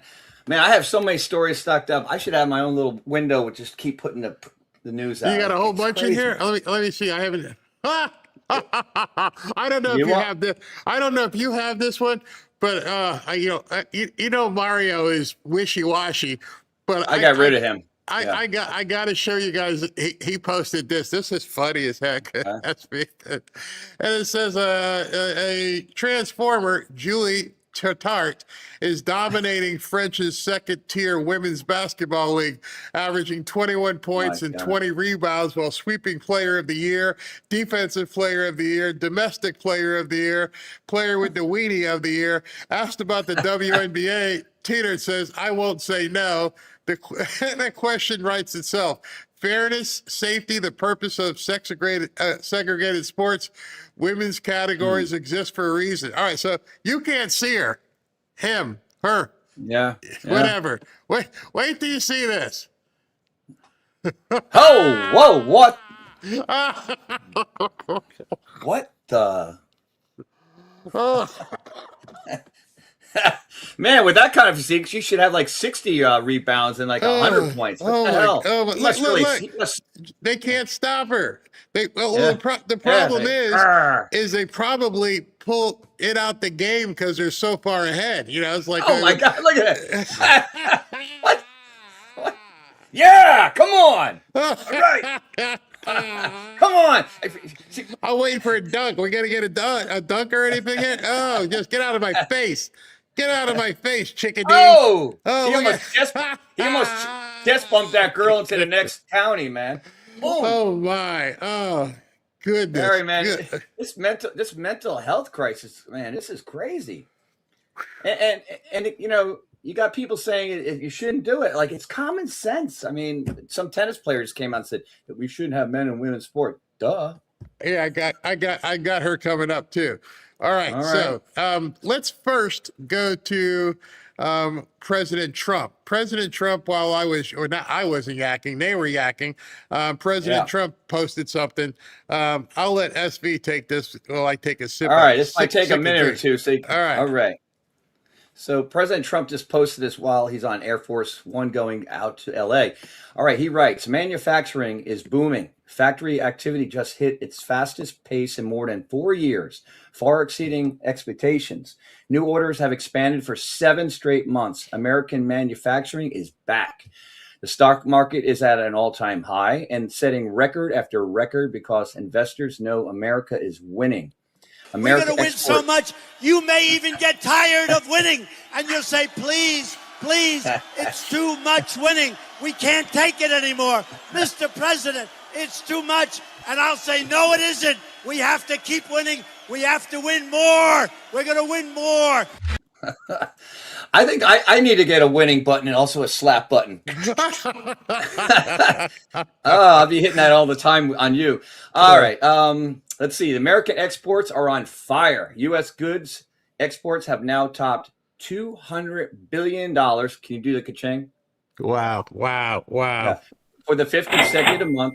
And we are on pace for nearly $2.5 trillion in goods exports this year. Numbers nobody thought possible just 2 years ago. The fake news and the Democrats are doing everything they can to distract people's thoughts from these massive successes, but it's getting harder and harder for them to do.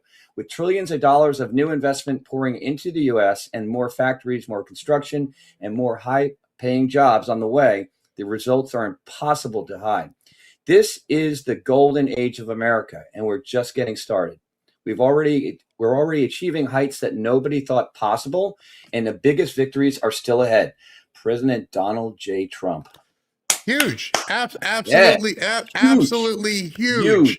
Huge. And again, nobody's talking about it. Nobody's talking about it. Because they're all commies. Commies.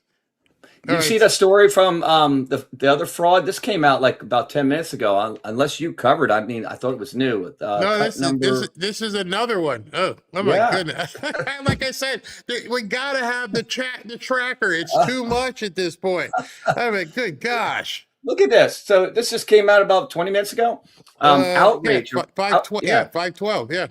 Yeah. Outrage erupts after a stunning report finds 9.2 million people, or almost half, 46% of Medicaid expansion enrollees likely did not qualify for the program. That is a possible 46% fraud rate and costs $33 billion. Purge the rolls. He says as many as 9.2 million adults that enrolled in Obamacare's Medicaid expansion may not have met federal eligibility requirements in 2024. That's 46% of expansion enrollment that year and an estimated $33 billion in taxpayer costs. I mean, it's never going to end. I mean, I'm glad we're finding it all out, but boy, when you add it all up, it's going to add up to like 37 trillion. Like it's going to be a lot of money. And one of the things I would love to talk to a socialist and ask him, what the hell do we need universal health care? We already have it. I mean, they're already stealing it from everybody. I mean, what would be the difference? It would actually be more theft because they would be making more fake people. But it doesn't make any sense. If all this stuff from Medicaid, how many people need universal health care? I mean, when you're looking at this story, it says 9.2 million or 46%. So if that's the case, then that means there's 18 million on Medicaid, right? Just by doing the math there, you can see if almost half of them are fake, then you've got 18 million people in this country who are on Medicaid, which is basically full welfare. Yeah. So what are they arguing for? I mean, I just happened to realize that, like, well, if it already is universal health care, you're already getting paid. Yeah. Everyone's covered. Oh, I think they want everyone on it, and including the illegals, which They are. I mean, a lot of them are getting paid for everything, cell phones and hotel and, Wow. I'm about ready to get on to Medicare myself, Barry, in a couple months. I'm going to join you. No. Medicare is for older people. Medicaid is for the broke people. Right. I understand. Yeah. I'm just saying. Yeah, Medicaid. Medicare. You ain't getting on Medicaid. They ain't gonna let No, you. no, You're the wrong skin tone. You got you got melanin and you speak English. So that ain't gonna happen. That's pretty dark. That's dark. All right. So what's this one? Let's see. Let me bring that one up. All right. So this is probably going to be a news cycle soon because the libs are going to say, "Oh, he's spending more money, he's tearing stuff up." So they're modifying the helipad for the presidential helicopter. Well, apparently Trump says he ordered the contractors to redo portions of the new White House helipad after expressing dissatisfaction with his appearance, including concerns about the slope of the south lawn. The changes come after weeks of around-the-clock construction. The Washington Post reports crews have already moved portions of a granite presidential seal that had begun taking shape and are now evaluating whether part of the lawn itself must be regraded so the helipad appears level.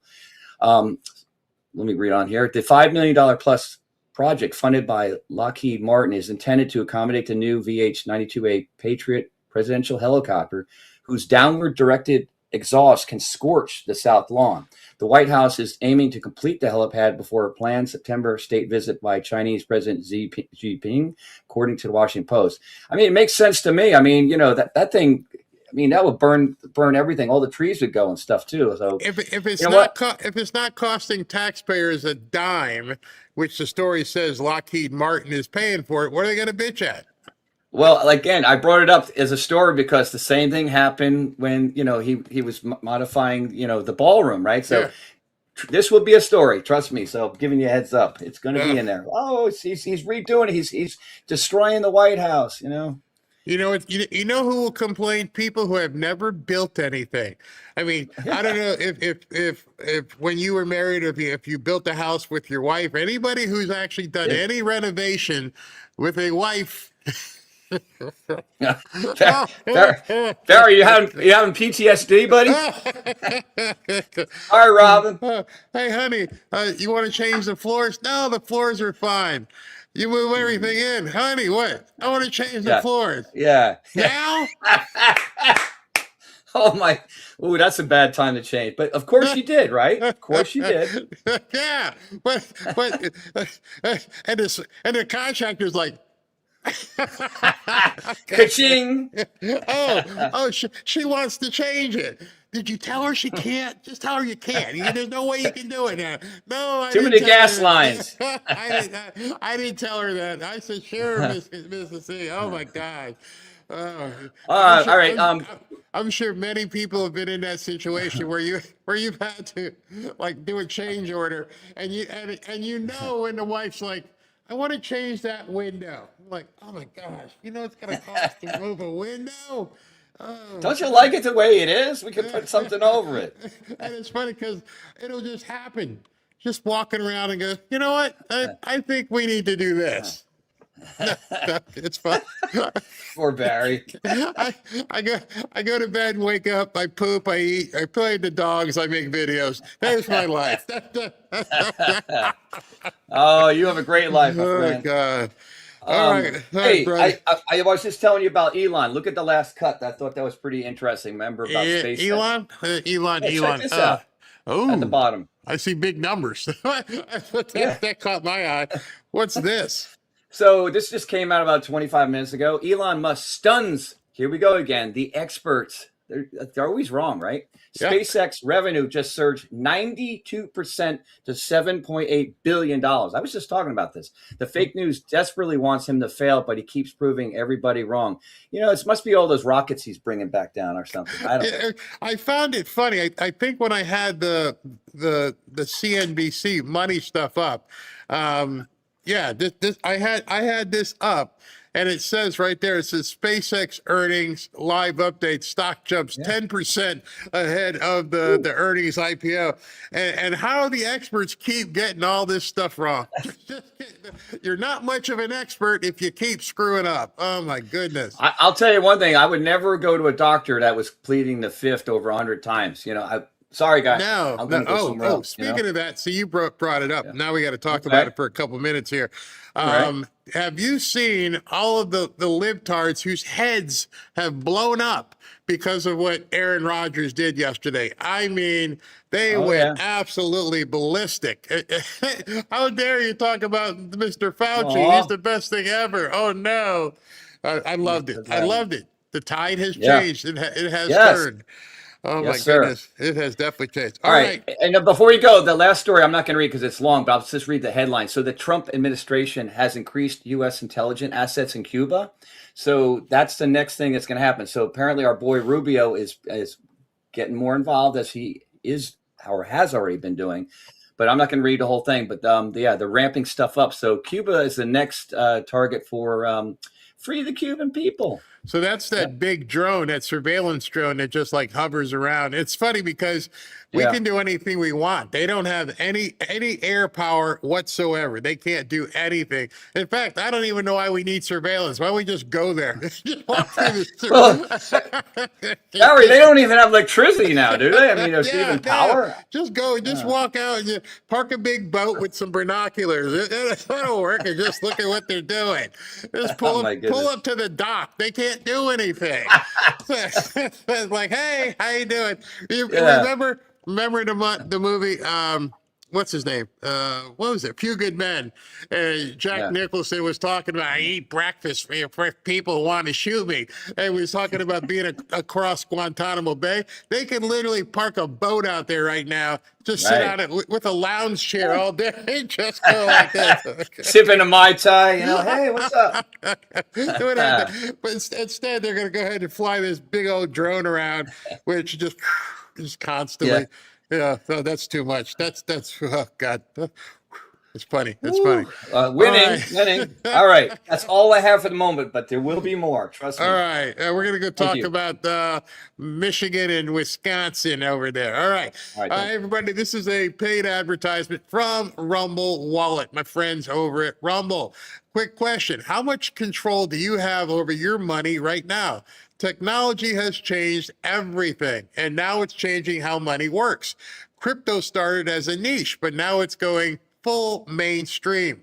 Faster payments, more control, fewer middlemen. This isn't hype, it's just where things are going. And getting started today is much easier than you think. It's really, really easy.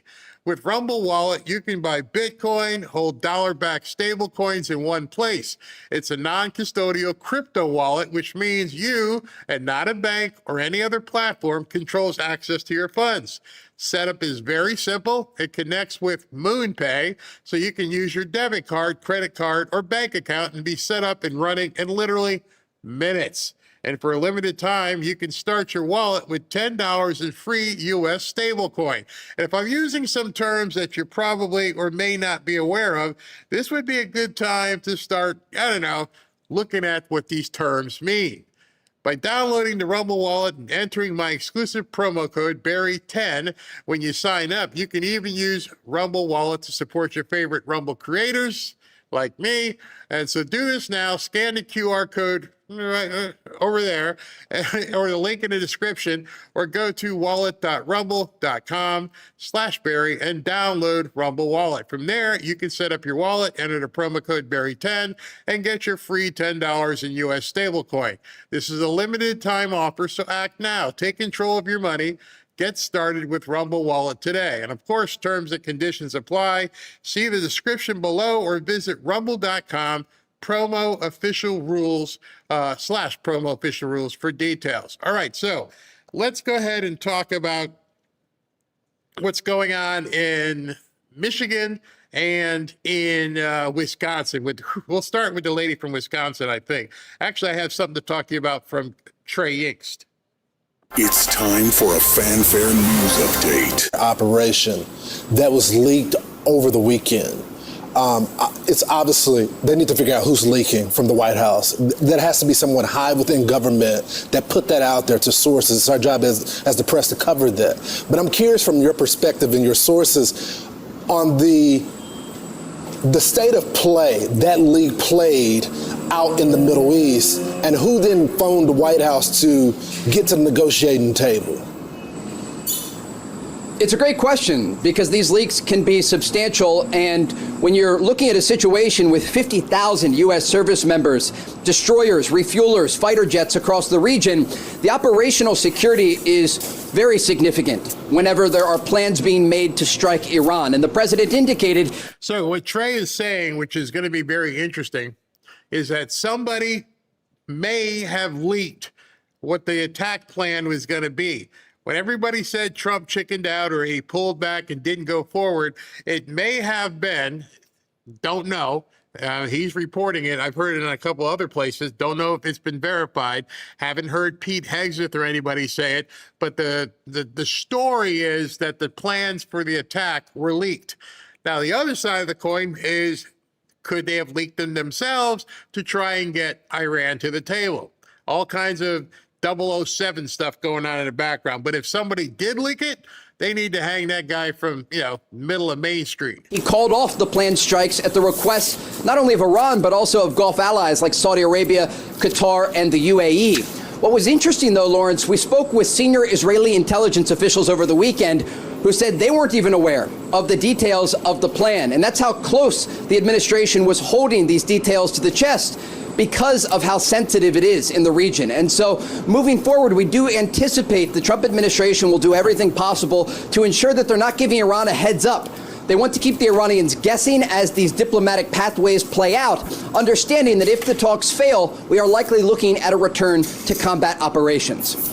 So obviously, Trey, we are seeing the White House trying to keep their cards close to the vest, but there is also a tremendous buildup. We've watched a tremendous buildup over the last couple of months. Some of that is Trump trying to put pressure on Iran. But when you compare the buildup that we've seen over the last couple of weeks to the buildup that we had when all of this began 6 months ago, can you compare the posture? It's slightly larger, and the president indicated the strikes that were planned are actually larger as well. He described them as the largest since World War II. Now, like I said, if you think back to World War II and what happened in World War II, and then think of all the conflicts and operations and wars we may have been in since World War II, which includes Iraq. So if it was bigger than anything since World War II, unless he was bluffing, it was a major, major strike plan. And you can go back and look at all the things that have happened since World War II. I don't know. I think Vietnam was in there somewhere. Obviously, the Desert Storm. And this is supposedly going to be bigger than all of those. We're going to jump all the way back to the 1940s. So was it a bluff, or was he going to blow them to smithereens? But when we look at the equation right now, this is not just an equation of military pressure. This is an equation of economic deterrence. And that's exactly what we have seen from the Trump administration over the past several weeks with the resumption of the U.S. naval blockade. This blockade of Iranian ports is costing the Iranian regime hundreds of millions of dollars each and every day. And it's part of the reason that the Iranians are looking for an agreement, because they understand that as the U.S. military maintains its presence in the region, they have very few options in terms of an off-ramp here. They are either looking at a return to combat operations or some sort of agreement, a negotiated settlement that would alleviate that economic pressure and avoid strikes against the regime. Okay, Trey, thank you so much. He said part one is to open up the strait, which could happen today, and then he said part two is focus on their nuclear weapons and capabilities. All right, let's hand it over to Ashley. She has some headlines for us. Hey, Ashley. Hey, guys. Good morning to you. We're going to start with this. It's that. One of the things that I don't know if you guys watch, there's a show on Paramount, and I got into it, and I really love this show. It's called with Nicole Kidman and Zoe Saldana. Lioness. If you get a chance to watch that show, Lioness, you're going to have to go back to season 1, and probably if you've never seen it. But they just launched the first episode of season 3. And it's about a female-led CIA unit, and she's badass. And this first episode was about modern warfare. and they had to go over to Ukraine and then extract some Russian guy out. And they showed you very realistically what drone warfare is like. And I was like, that's crazy. Absolutely crazy. When I'm thinking drone, I'm thinking like one drone. They're launching like 100 drones at a time with all kinds of ability to drop bombs. It was pretty wild. And so think about that in terms of what's going on in Iran and our capability, what their capability is, how cheap it is to produce these things. So it's pretty wild where this thing could be going.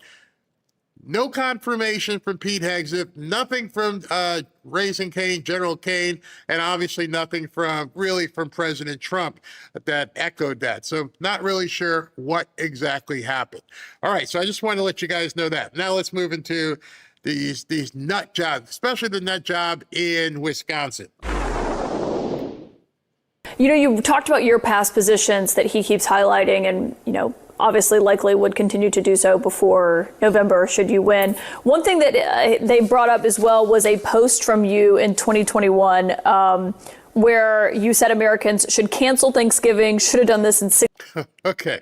I've said this a number of times, and I really mean this. If we're finding this stuff out now that she's running for governor of Wisconsin, if she had this was from, what did she say, 2020 or whatever, if anybody can look on X, you, me, SV, anybody in the chat, Roy Rage, anybody can look up her name and associate with her X account.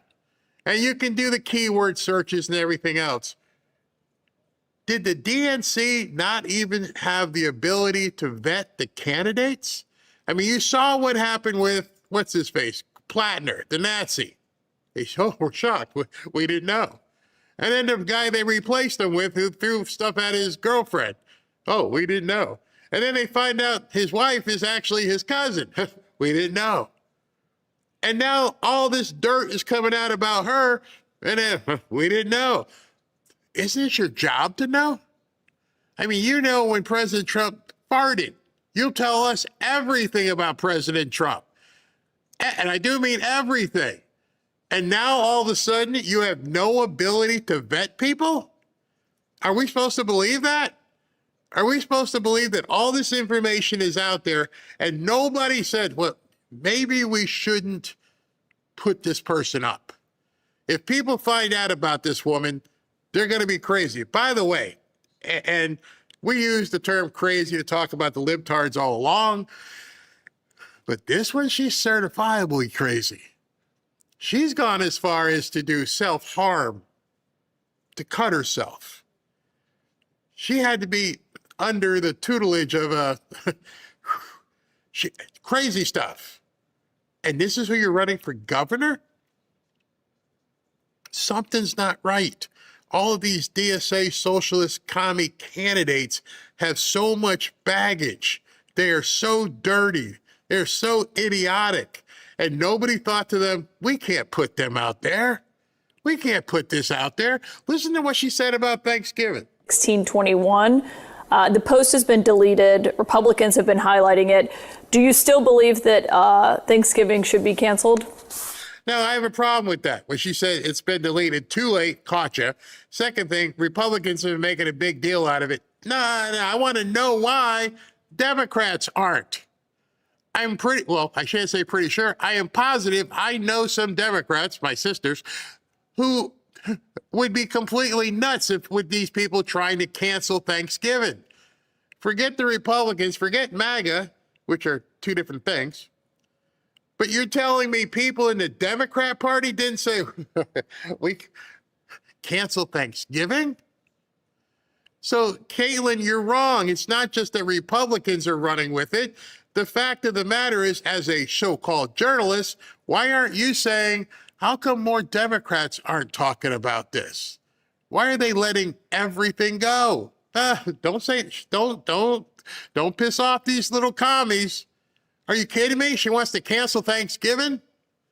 If she wants to cancel Thanksgiving, then you damn well know what the other one she wants to cancel. You know for sure they're like, let's get rid of Christmas.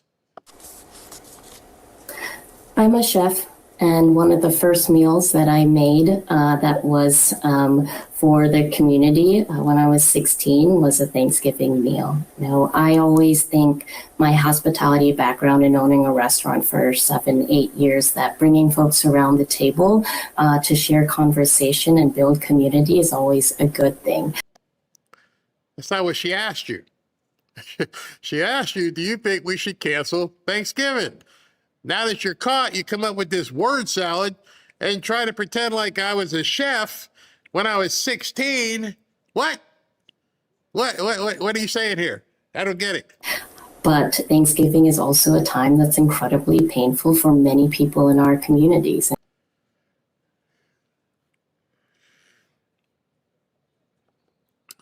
I've heard of loneliness at Thanksgiving. I've heard people, who lost a loved one, can't get home to family, don't have a family. I understand that. But I'm pretty sure every single person who feels that kind of pain, of the loneliness, remembering what Thanksgiving past used to look like, I don't think any of them say, let's cancel this.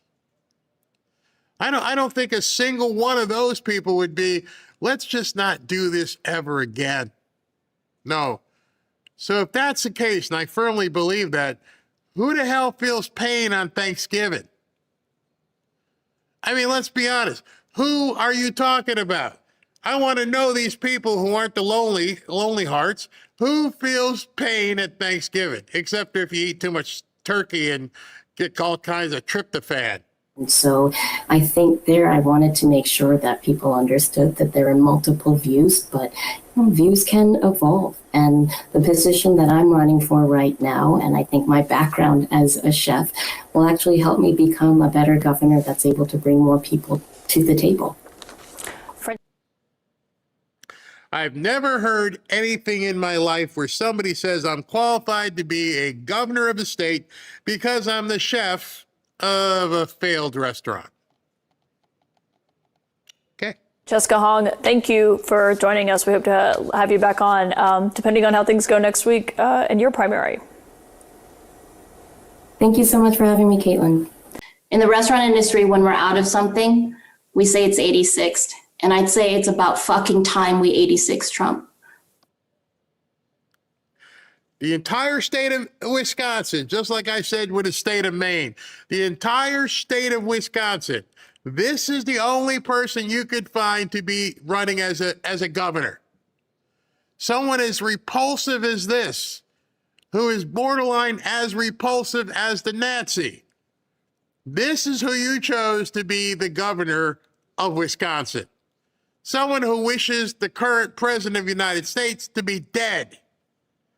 What the hell is wrong with this Democrat Party? What the hell are you guys thinking? Maybe I should move to Wisconsin and run for governor. I couldn't do any worse. He represents the utter failure of our government to keep us safe from threats, both viral and systemic. And our money and our power cannot be given away to the wealthy, but driven towards the things that make each and every one of our lives better. I thought y'all broke. Our money cannot be given away to the wealthy. You don't have any. That's why you're socialists. You're trying to get other people's. So what are you talking about here? And I'm sure the idiots in the audience are like, oh, tell them, girl, tell them. Yeah, tell them. We will defeat Donald Trump and drive a stake through the heart of fascism.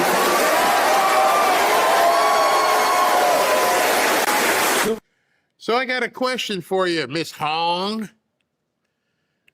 What the hell does President Trump have to do with the state of Wisconsin?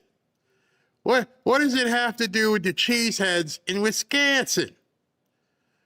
You're not being elected to go up against Donald Trump because you're not a presidential candidate. You're being a candidate for the governor of Wisconsin, meaning you got anything for the people of Wisconsin? Anything? I hate Trump. Trump should be dead. We're going to put a stake through the heart of Trump. Well, what about me? I live here in, Eau Claire or Madison or Green Bay. What are you doing for me? How is my life going to be better? Oh, that's right. You're going to put a stake in the heart of fascism and go after Trump. So you're telling me before you even get elected, you don't plan on spending, I don't know, any time here in Wisconsin. And then if it's not as bad yet, it's about to get doubly worse. Now you're in Wisconsin. You're an American. It's bad enough what you've heard thus far.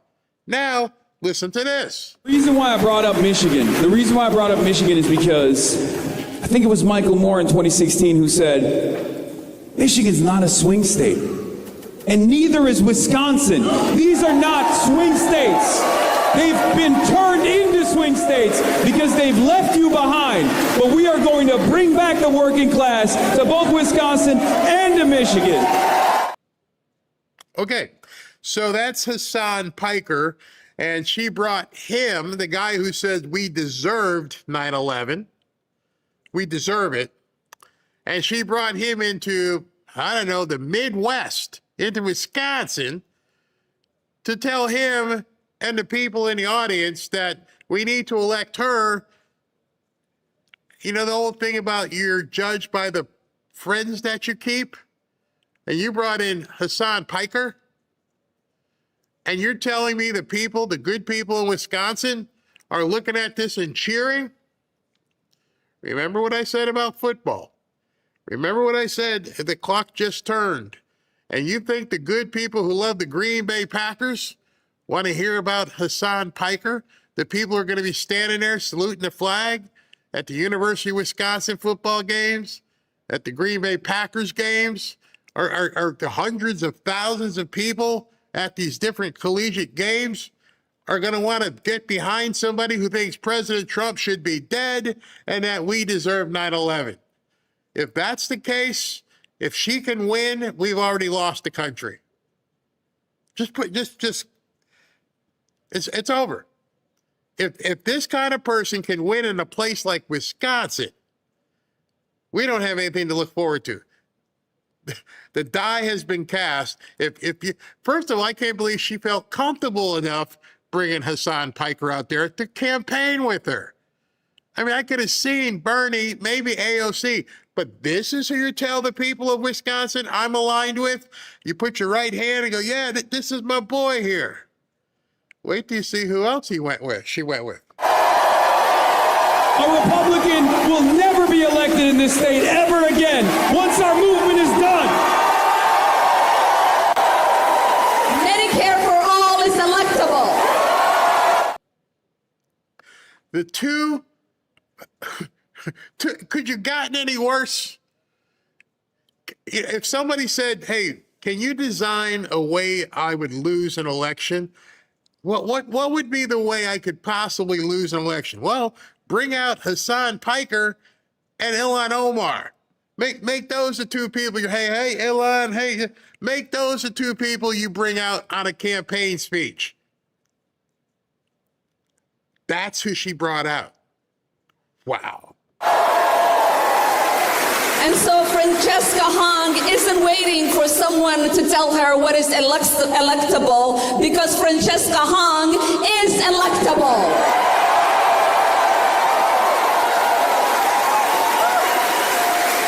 And that is the reason why she is the leader we need in this moment.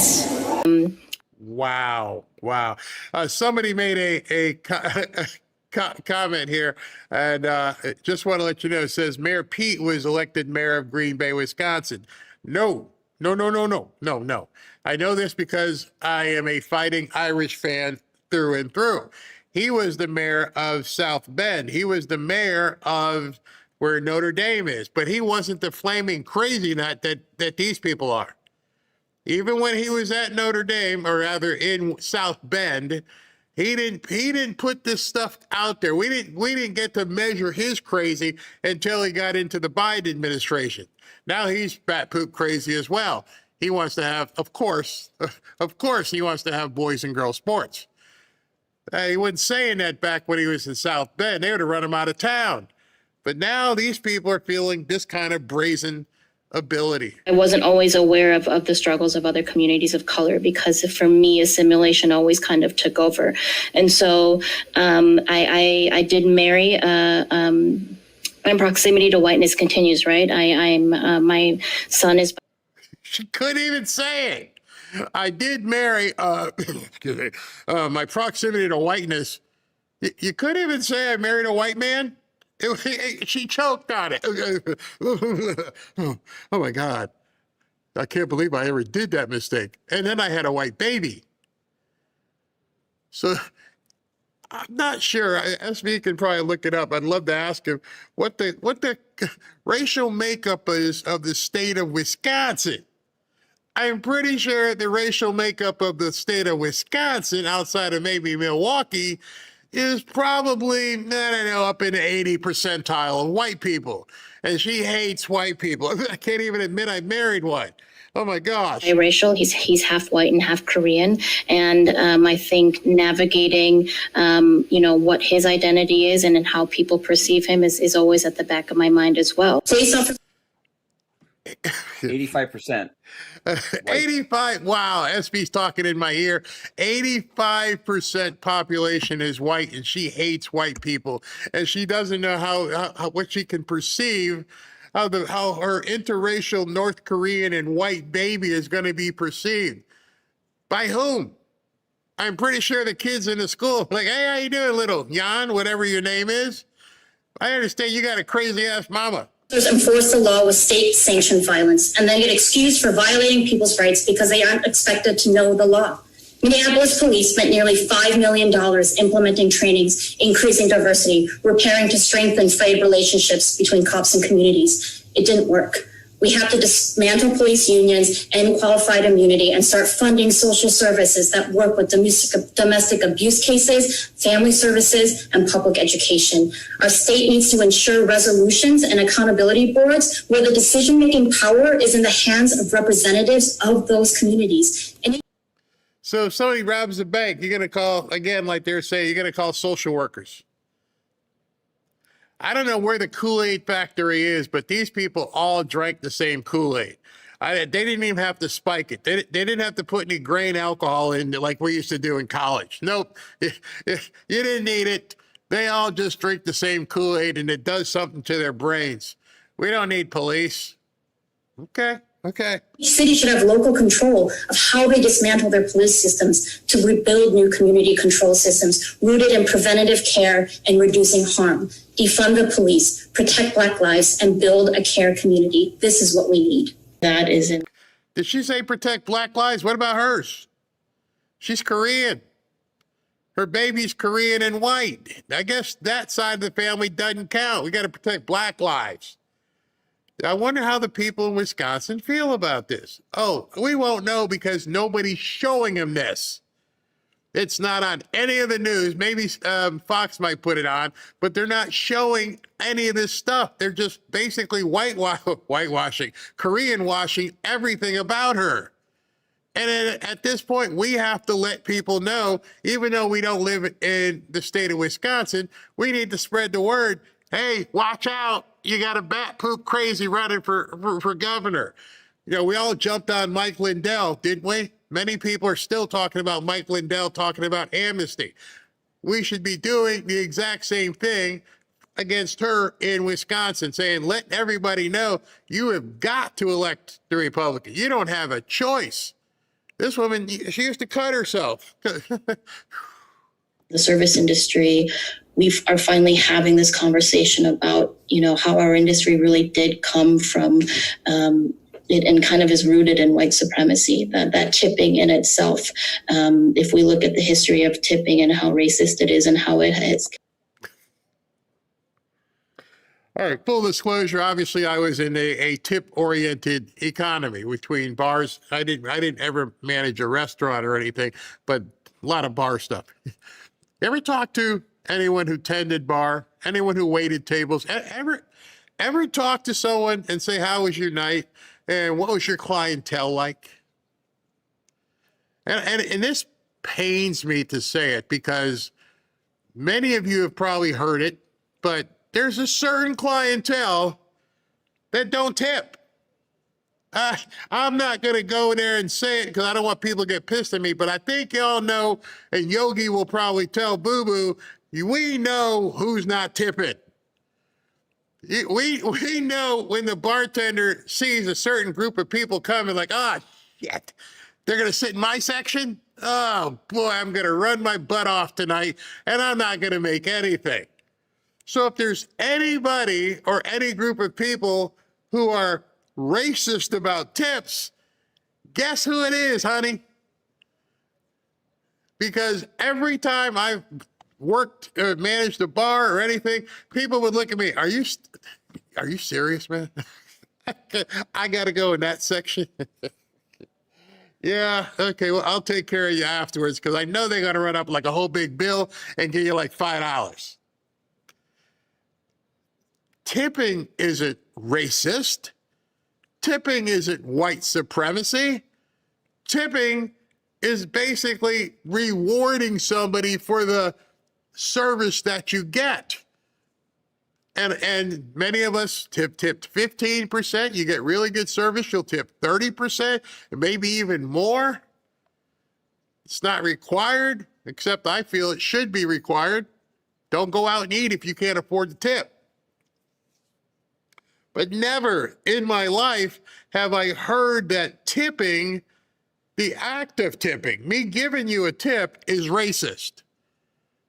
Is that the reason why the Yogi and Boo Boo crowd don't like it? They think if I should have to tip.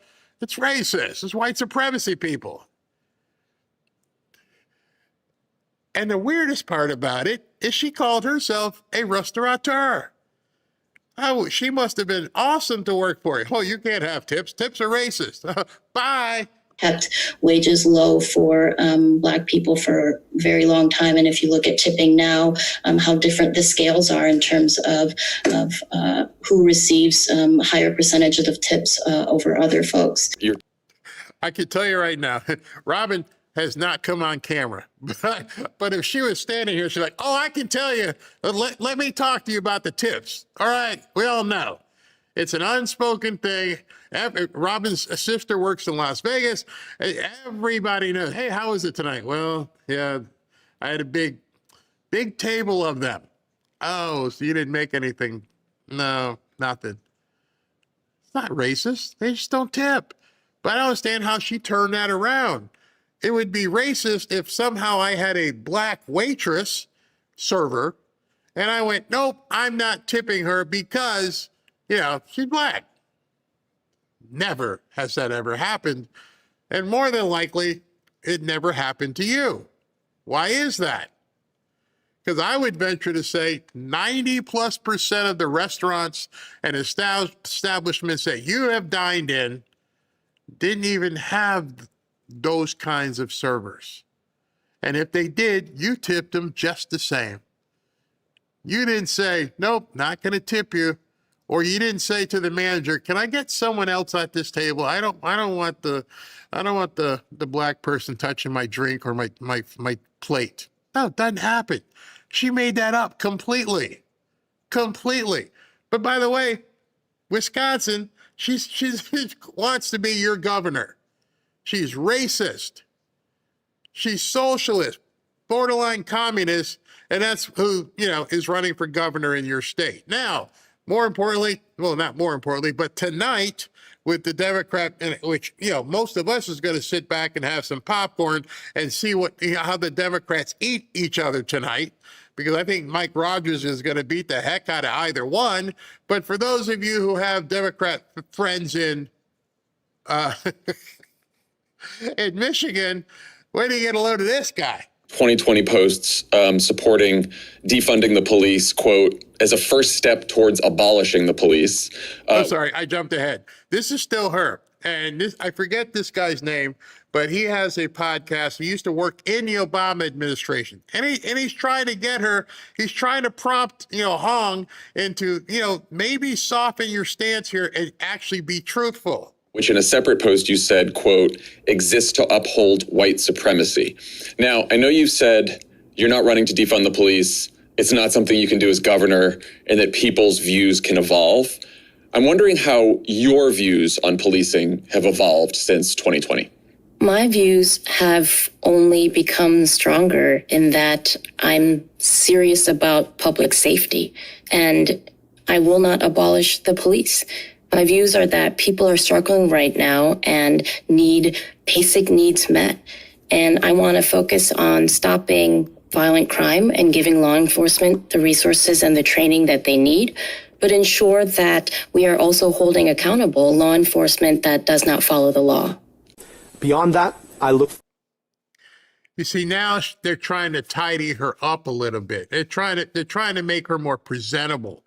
Hey, say this now, even though all your other stuff, and let's put the word evolve next to your name. She's evolved. No, she hasn't. She's a wolf in sheep's clothing. She does, you don't change that kind of basically attribute of your personality. You maybe learn how to put the toilet seat up and down after you get yelled at 1,000 times. Maybe that's evolved. I've evolved, honey. I put the toilet seat back down. But I hate all these people. You don't evolve hate. She still feels that way, and they're trying to package her right now. Now we'll go to Michigan. Board to pushing forward legislation that would preempt localities from participating with ICE and using their local resources to do the same. Beyond that, we've also got to make sure that in this state, we are not discriminating by documentation status. Right now, if you're undocumented, you don't get access to a driver's license, so you're stuck. You don't get access to a lot of the basic things the state offers everybody else, and I think that's ridiculous. And so we've got to stop discriminating that way. Okay, so the guy running for senator in Michigan now says that doesn't matter what your status is, using the phony word undocumented, that you don't get the same stuff as everybody else. No shit, Sherlock, you're not supposed to. That's the whole idea. You don't get the same stuff as the rest of us Americans do. But now you're running for senator of Michigan. And you definitely want all these other people, the undocumented souls, to get the same thing as the rest of everybody. Certain founded on the removal of a whole people, founded on the idea that we could compromise on whether or not people, as a function of the color of their skin, could be enslaved by other people. Founded under the idea that all people are created equal, all men, but that only meant certain men. Notice how he changed what he was saying there. It's almost like he caught his Muslim self. All people are created equal. I mean, all men are created equal. We don't want to go there with the women. No. That ain't us. Wow, that was interesting. A little Freudian slip, you ladies in Michigan. Understand where he was going. Now, the same thing as Hung was wrong with going out there with Hassan Piker and Ilhan Omar. Well, guess who else is palling around with Hassan Piker? Into these places, this is no excuse. We go into these places. I remember the days after October 7th. It was very few of us who were taking that stance. Like early days, like on October 7th, when we were like, we can think about what will come next, because we've seen what's happened before, and we know what happens when like the president uses dehumanizing language, and even just to try to steer people away from dehumanizing language. It's 6 of us. 7 out of 535, right? That's not easy. Yeah. It is choosing to be uncomfortable every single day, and that is our responsibility. It is, right? Don't get me wrong. I was right now. So they're talking about October 7th, and they're complaining because president was talking dehumanizing the Hamas and those people. Didn't even care what they did. That's not important. And that was Saeed sitting right next to Hassan Piker. Now, some of you guys probably, like I was, where did this guy Hassan Piker come from? How did Hassan Piker become a kingmaker in the socialist community? And that's a valid question, because he's a Twitch streamer that now he does, different streams, they're always worried about white supremacy. Well, they're okay with his supremacy. He hates everything that's not, basically Hamas. We deserve 9/11, and you're palling around this guy. Interesting. In our country, the vast majority of people of color are funded on government health insurance programs that do not reimburse at the same level as private health insurance. So we basically are saying that in our country, care provided for a black child, for example, is reimbursed at nearly half the rate as a white child. We're basically valuing that child's body. No. That's not true.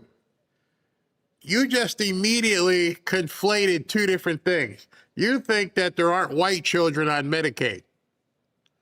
You think that it's racist. It's only the black and people of color on Medicaid, and that the white kids are on private health insurance. But we need to make that equal too. But you know what they never talk about? They talk about making it equal, but they never talk about the quality of care. You see, right now, Robin and I, if we want to go someplace to see a certain doctor or whatever, oftentimes we'll just pay cash, don't even use the insurance, which is often cheaper than using insurance. And it's because we want to make sure that we have the best care available to us. And you may think to yourself, well, Barry, that's the same thing that he's talking about. No, it's not. I'm black.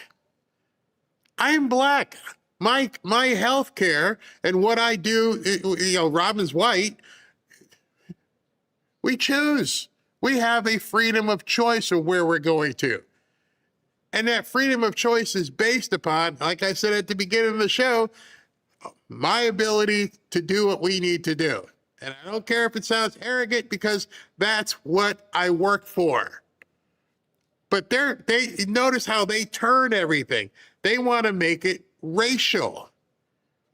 Without trying to make sure people understand the reason you're on this Medicaid and universal health care dream that you're on is because you're catering to a very, how can I say, portion of our society that is in a position where they're already getting it.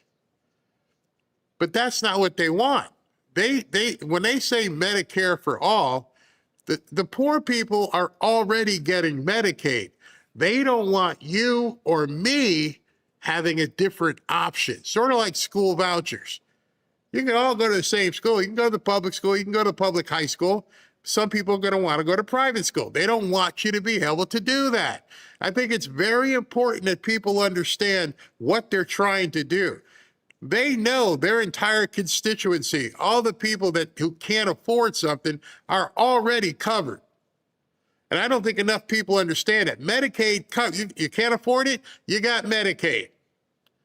What the problem they're having is people like me, people like Robin, people like you possibly, who decide you want something better.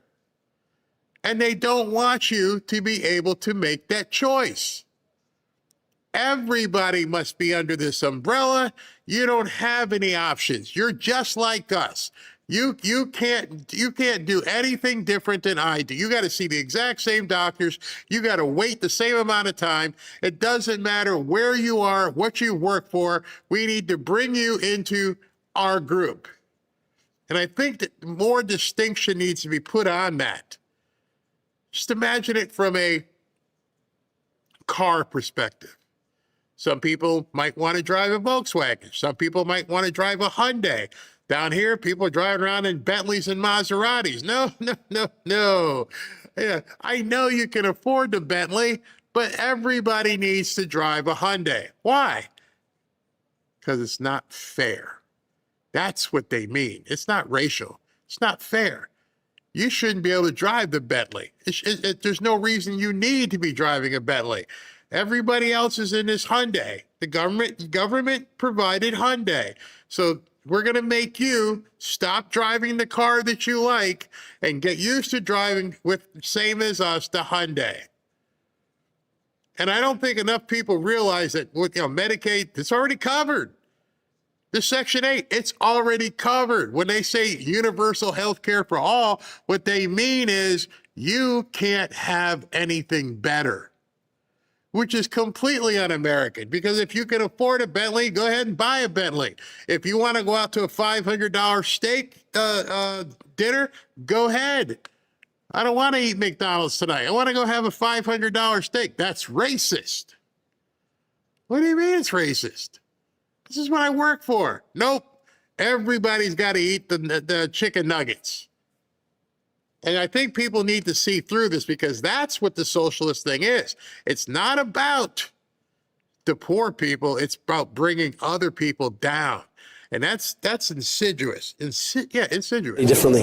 Medicare for All would sit there and say, no, not, a program for low-income people and then another program for seniors. One program that guarantees and backstops everybody.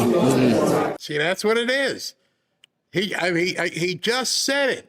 No, we don't want one for old people and one for poor. No, the same square box for everybody. Everybody gets into the same box. Nobody gets anything better, which is completely against the American mindset. Now, the challenge when your health care is not reimbursed at the same level is that you end up getting discriminated against at the point of care. Yes. And I've seen that with my own eyes. Yes. It is heart-wrenching. But if you have the security of Medicare in your back pocket, no matter who you are, the system doesn't discriminate against you because your body commands the same quality of care, the same reimbursement rate as anybody else. The question to you is, when did we start bending to cancel culture? When did we start saying that cancel culture was okay? Because clearly on your show, you have a number of people who you don't agree with, including me. And I think it's important for all of us who want to win votes, who want to build America, to go and talk to anyone, anywhere. And we only have limited time, so I don't want to cut you off. But I'm talking about someone standing with the #1 state sponsor of terror. I'm talking about condemning the worst attack on America. If you want to vote in a country where we consider this event brought us to our knees, I'm talking about speaking to moral clarity specifically about that. I'm happy to have you on to talk about the President of the United States any other time, but would you speak to what he said about, I just think it's important. Will you speak to what he said about 9/11 and October the 7th? Well, it's important to talk about context. You don't want to talk. You put it right to them. Hey, listen, how can you be around somebody who says that, we got what we deserved? How can you possibly say that and expect to be running as a United States Senator? Crazy. Michigan, you got to do what you got to do. Get ready. These people are coming for you. They're going to be doing some crazy stuff, and you can hear them. It's amazing. And I want to jump in and show you something different.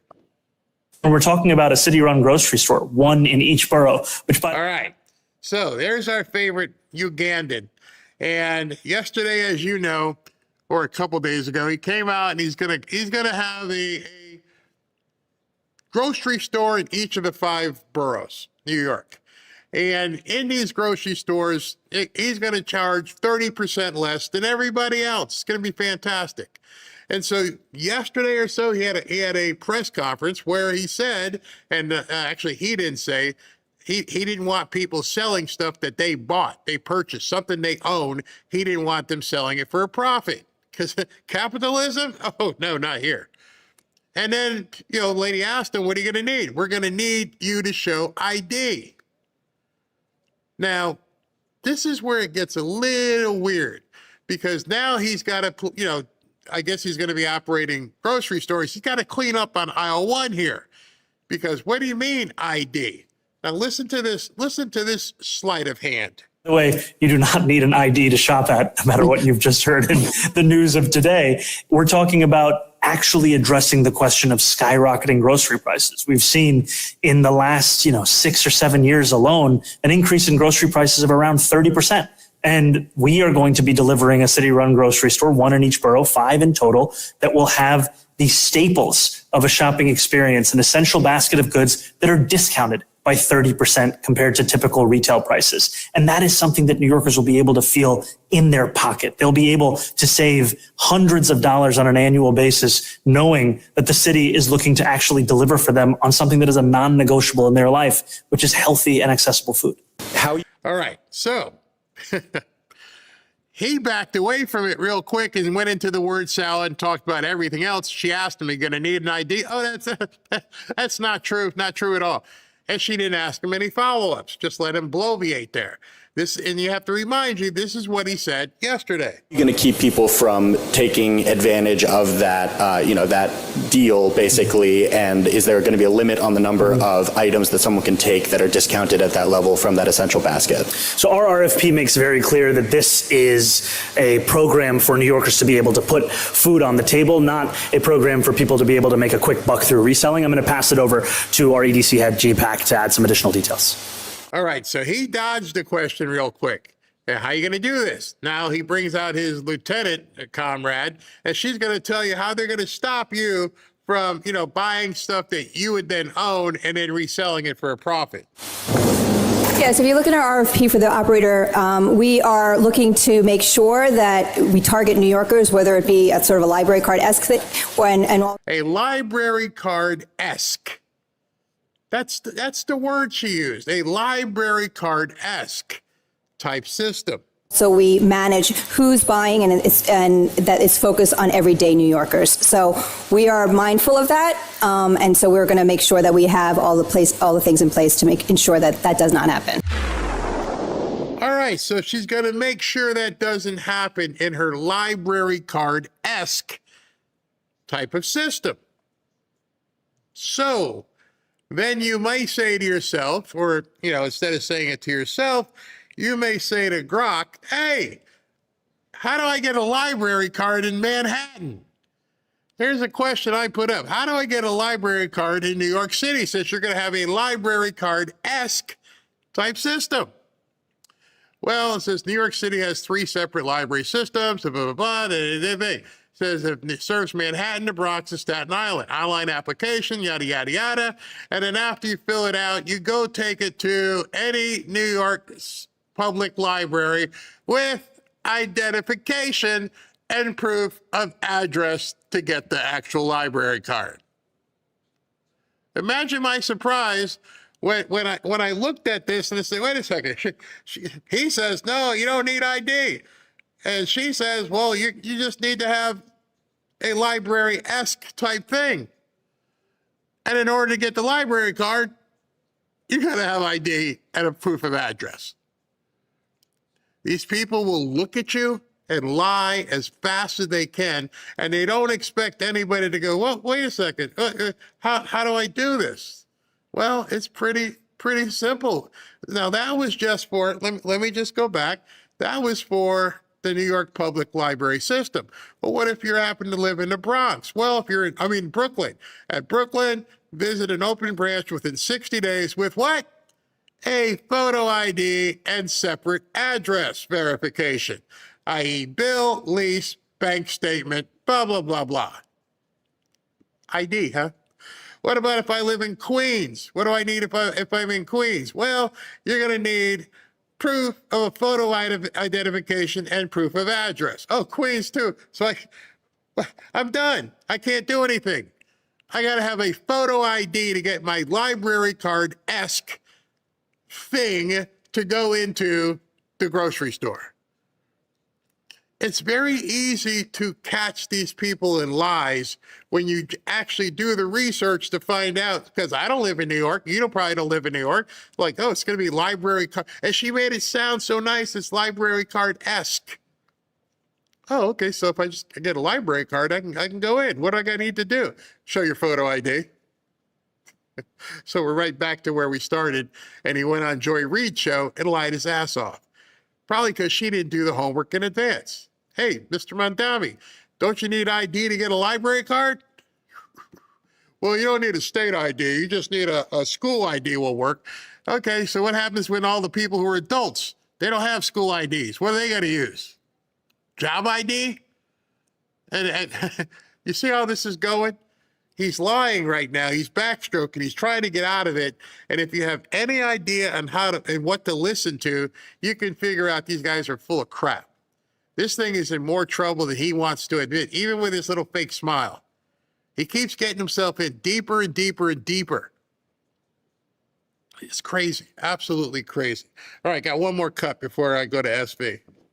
Hi, the WTA recently announced that the players will take a one-time gender test. How do you feel about that? The first pro league to go in that direction? I think it's really important to keep the fairness in our tour, and it's obvious that biologically, right, the men are way stronger than women, so I feel like it would be not really fair for the woman to compete against biological men. So I believe it took them a little while to make this decision, and Okay, so she done blew it out the whole shenanigans here. This woman, by the way, is the #1 ranked female tennis player in the world, Arnia Sabalenka. She talks, and it's funny because these people have these press conferences, and we've gone so far beyond the ability just to talk about frickin' tennis. Can we talk about just tennis? No, we got to find out politically. What do you think about boys playing in women's sports? No, I don't like it. Okay. Yeah, I support it. But for me, I'm focusing on myself, on my goals, whatever it takes. If they want to test us all, I'm happy to do that. It's pretty fair, and let's keep it that way. Thank you. No further questions. No, Because what they're going to do in tennis, I don't even know what kind of test they're going to have, but they're going to have a test where you got to, I don't know, maybe you got to pee on something, but they're going to test to find out, make sure you got XX or XY before you can play in a tournament. So that pretty much ends it there. Such a simple thing. Why can't we do that in America? I don't know. I don't understand it. It's just prove who you are. Prove who you are and make it so that men aren't playing in women's sports. Then you'll never have to worry about playing against this thing. Yeah, that. Yeah, you won't have to worry about that playing in your sport. It's not a bad thing, is it? Why would I want my granddaughters to go up against that? Anyway, what you got, SB? You got anything else? Hey, I have a President Trump schedule update. So tonight he's scheduled for a special sit-down interview on Fox News with Trace Gallagher at 11 p.m. our time. So just letting folks know that. It's an exclusive, wide-ranging, one-on-one interview while Trump is in LA for the RNC-related events. So. And if you're not up at 11, like I won't be, I will record it and have it on the show tomorrow. Because I had people texting me, "You're going to go on at 11?" No. Nope.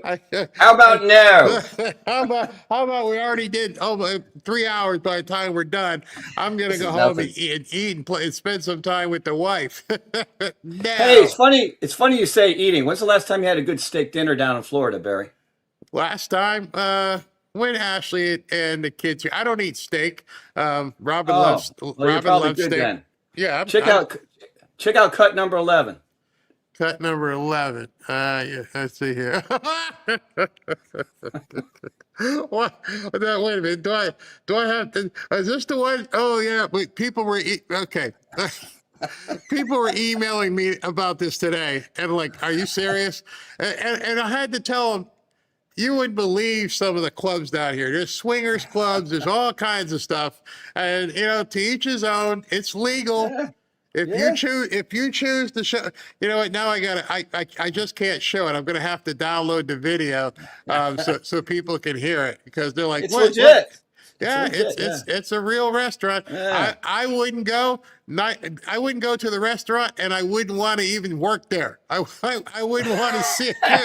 I'm like, no, don't do this to me. All right, so I wouldn't want the chef cutting the meat next to my.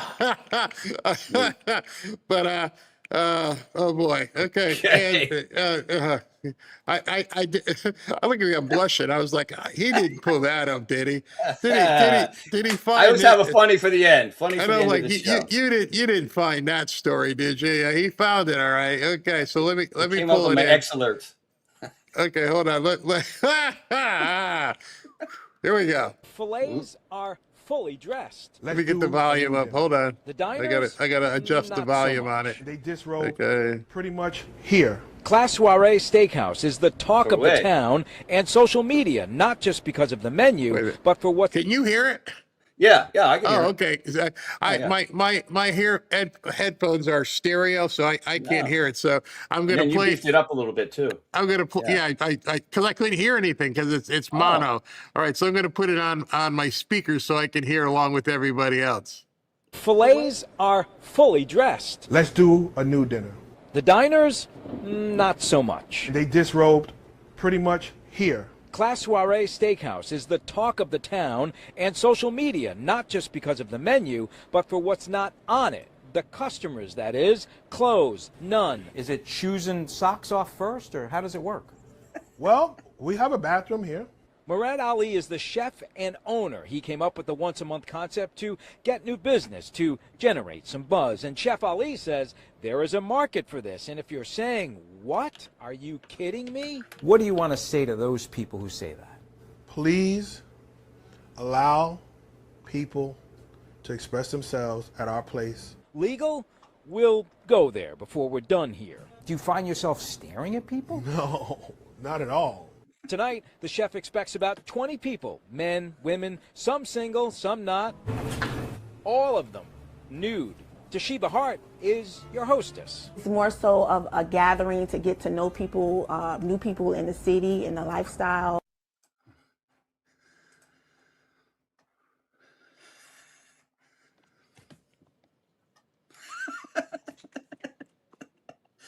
Oh man.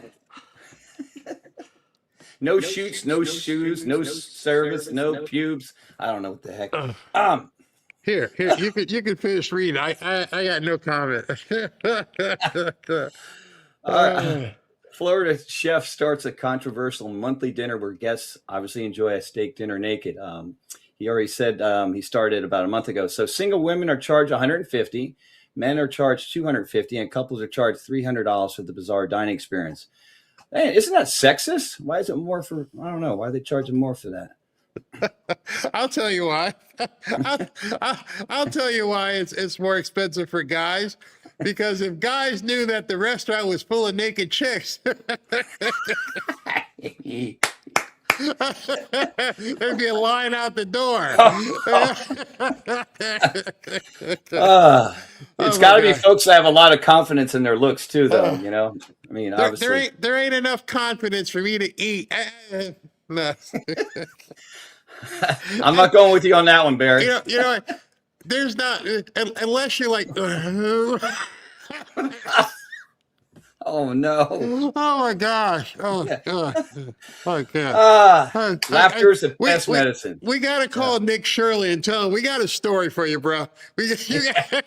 I'll pay for the steak dinner. You go in with the hidden camera wherever you can hide it. I don't know where you gonna hide it. Maybe put on an earring camera or something.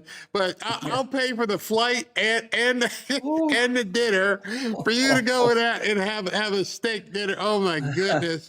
Why'd you do that to me, man?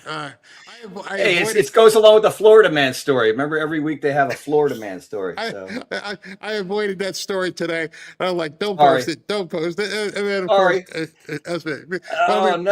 before we go, I just want to let you know, President Trump made 2 posts.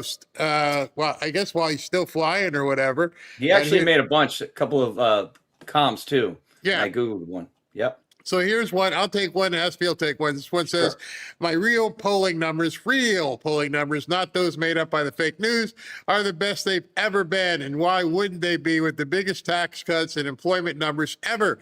The biggest outside investment in America in world history, a totally secure border, a giant victory in Venezuela, then denuclearization of Iran, unparalleled respect and success throughout the world, and much more. Don't believe the radical left's fake poll numbers. They are crooked and corrupt, just like the country-destroying Democrats are crooked and corrupt. Vote Republican for greatness in America. Thank you for your attention to this matter, DJT. Notice his first sentence. I mean, it's been 3 hours, but I just want to remind people at the beginning of the show when I talked about arrogance and bravado. Notice what he says there. They're the best they ever been, and why wouldn't they be? Just to let everybody know, yeah, I got it like that. That's some serious confidence. All right, so Absolutely. you can take this long one.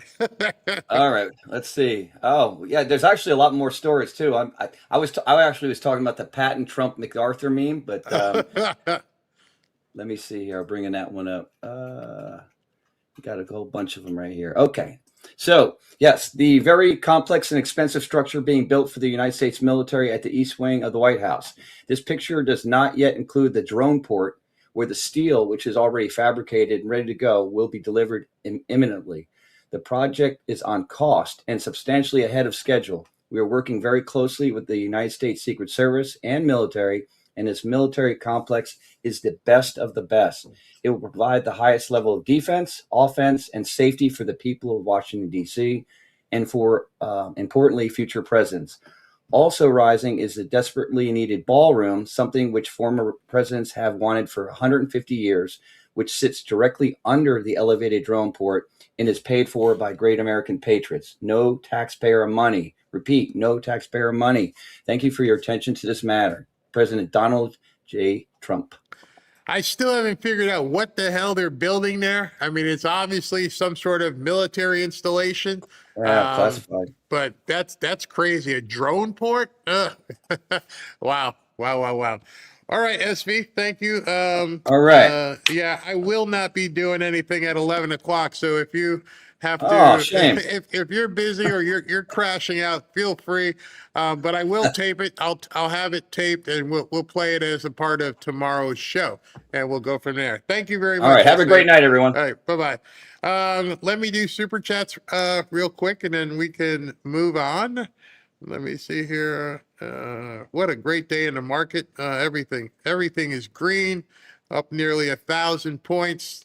Wow, fantastic. All right, so let me begin here. Here we go. T. Liam, winning. Absolutely, we are winning. Absolutely. Fazul, some people just love their familiar pain. Yep. Barry, just call me T or T Liam. Liam is my middle name. All right, T Liam. Thank you very much. Ed Sloan, they can say whatever they want, but by listening to you and President Trump, I'm making money. He keeps telling us. I also it's been a long time since people heard Howard Lutnick at that speech. I'll bring that too as well. Caleb, a big fan of your prosperity message. I've taken stock market courses and have an IRA, but how do I actually start investing? What's the first step? Just learn. Ross, I just did a webinar with Ross Givens. I'll see if I can get that link. If we can do so, it's free, completely free, and you can take a look at that. But you just missed it. It was like last Wednesday or so. But I'll get that for you. T. Liam, again, thank you, Barry, for being real. Your tears and my tears keep stepping. Thank you very much. Sometimes I just get overwhelmed because I just want it. I want it so bad. I want it for every single one of you. And it sometimes just gets me when people just freak out and don't want to go for the gusto, man. I mean, it's crazy. I can't wait to call Ashley. I told you, she got her license today.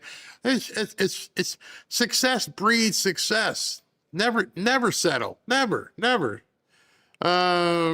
Liz, God bless you, Barry. You made me cry. Truly inspirational. Keep educating those of us who are eager to learn and prosper. Very well. Mark, may God continue to bless you and your family. Don't you stop what you're doing. Nope. You'd make a great pastor. Nah. I can't even quote most of the Bible, but thank you very much. Ed, you're cocky and arrogant because you never quit. Nope, there's no quit. Robin will tell you, she's seen me at my worst. Nope, you can't make me quit. You chop off my legs, I'm going to crawl after you. Tyler, my second family. Thank you. Susan, Barry, you may be cocky and arrogant, but there's a lot of love in you for all of us. We are a family because we are Americans. Absolutely. Shiosop, never let anyone steal your dream. You can do it. And the second part of that is go for the dream. Don't leave it as a dream. You see, dream to me is the same way. When people would ask me, what's your goal? I don't put goals because I'd rather put like ladders. Where am I? What's my journey going to be? Because otherwise it's just a dream. It's just there until you actually put it in, execute on it. Macon, congratulations, Ashley. Yes, very much so. Mr. Mike, congratulations on your prosperity with your daughter. Love your channel. Thank you very much. And understand, she did that. She mentioned it to me. I suggested here, try this class or anything else. And she just took her time and she read it home in between whatever she was doing. And she did it. She did it. Linnell, the answer is always no if you don't ask or try. And the loss is always a loss if you don't try to overcome it.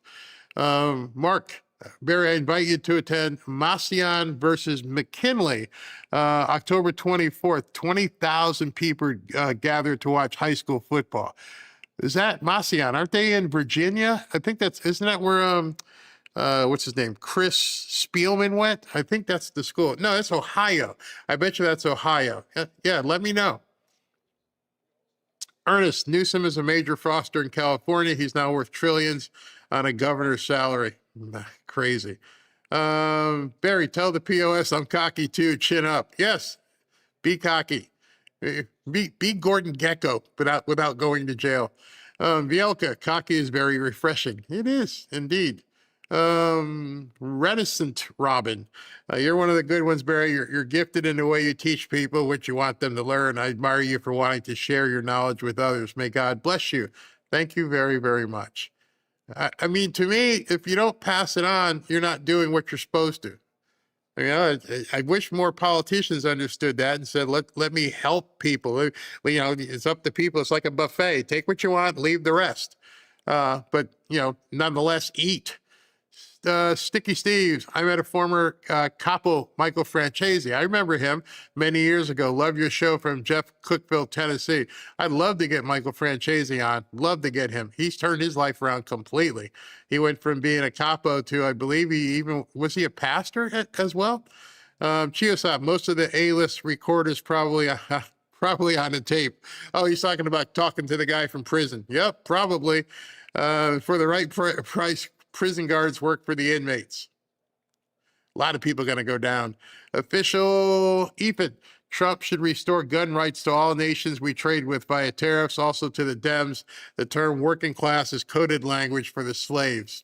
Exactly. It should be non-working class for the most part. That's actually who they're talking about. Randy, it says Randy Candy? Randy, hey, Barry, I'm glad you are arrogant and cocky enough to be where you are in life and sharing that with everyone who is listening. Thanks to you, I got interested in AI and started my third career at 69 years of age. Absolutely love that. Love that. It's amazing that, people will push that far if they just give them the impetus and they get involved on it. By the way, Grok updated again today. I don't know. I think it's like Grok 4.7 or something, but Grok updated. Chiosop, all those big companies bringing in trillions of dollars of investment must know that the Democrats are done. Their money is safe. That's a great analogy or a great point. They would not be bringing that money in if they thought the Democrats were getting power. That's a great point. Great point. John Robinson, one guy said every U.S. citizen could get $63,000 check just from the collected fraud so far. Wow.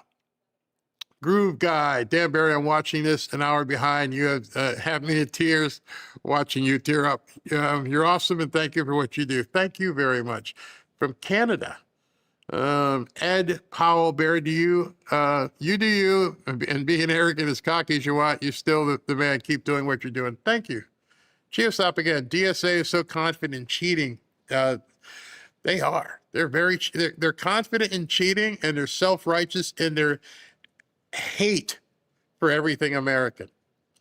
Bad combination. Buddy, she has problems. Yes, she does. Chiosop again, we don't have insurance. Wife pays cash for doctor. That's what they want to take away from everybody. Bielka, they want social service to continue the fraud. Absolutely. Wait a minute, is this new? They're showing a tweet from Trump, and I thought it was new. They want social service to continue the fraud. And then Christina, don't let the naysayers get you down. There's one little girl here whose life you turned around for the better. Oh, thank you, Christina. And then one last one here from Bama. Beam a tree. Hey, Barry, although you and SP make fun of people like me, I do love my country and want it to succeed. Love your show. Tune in daily. I don't make fun of you. Unless are you a Transformer? Just kidding. Just kidding. All right, everybody, I will see you tomorrow. Have a good evening. If you're up tonight at 11 o'clock, those of you guys who have Fox, President Trump is doing a sit-down interview at 11 p.m. tonight. As well, there's like a couple of events he's going to. I think it's a fundraiser for the RNC. But whatever's televised late tonight, I will capture and have it for you tomorrow. All right, see you guys then.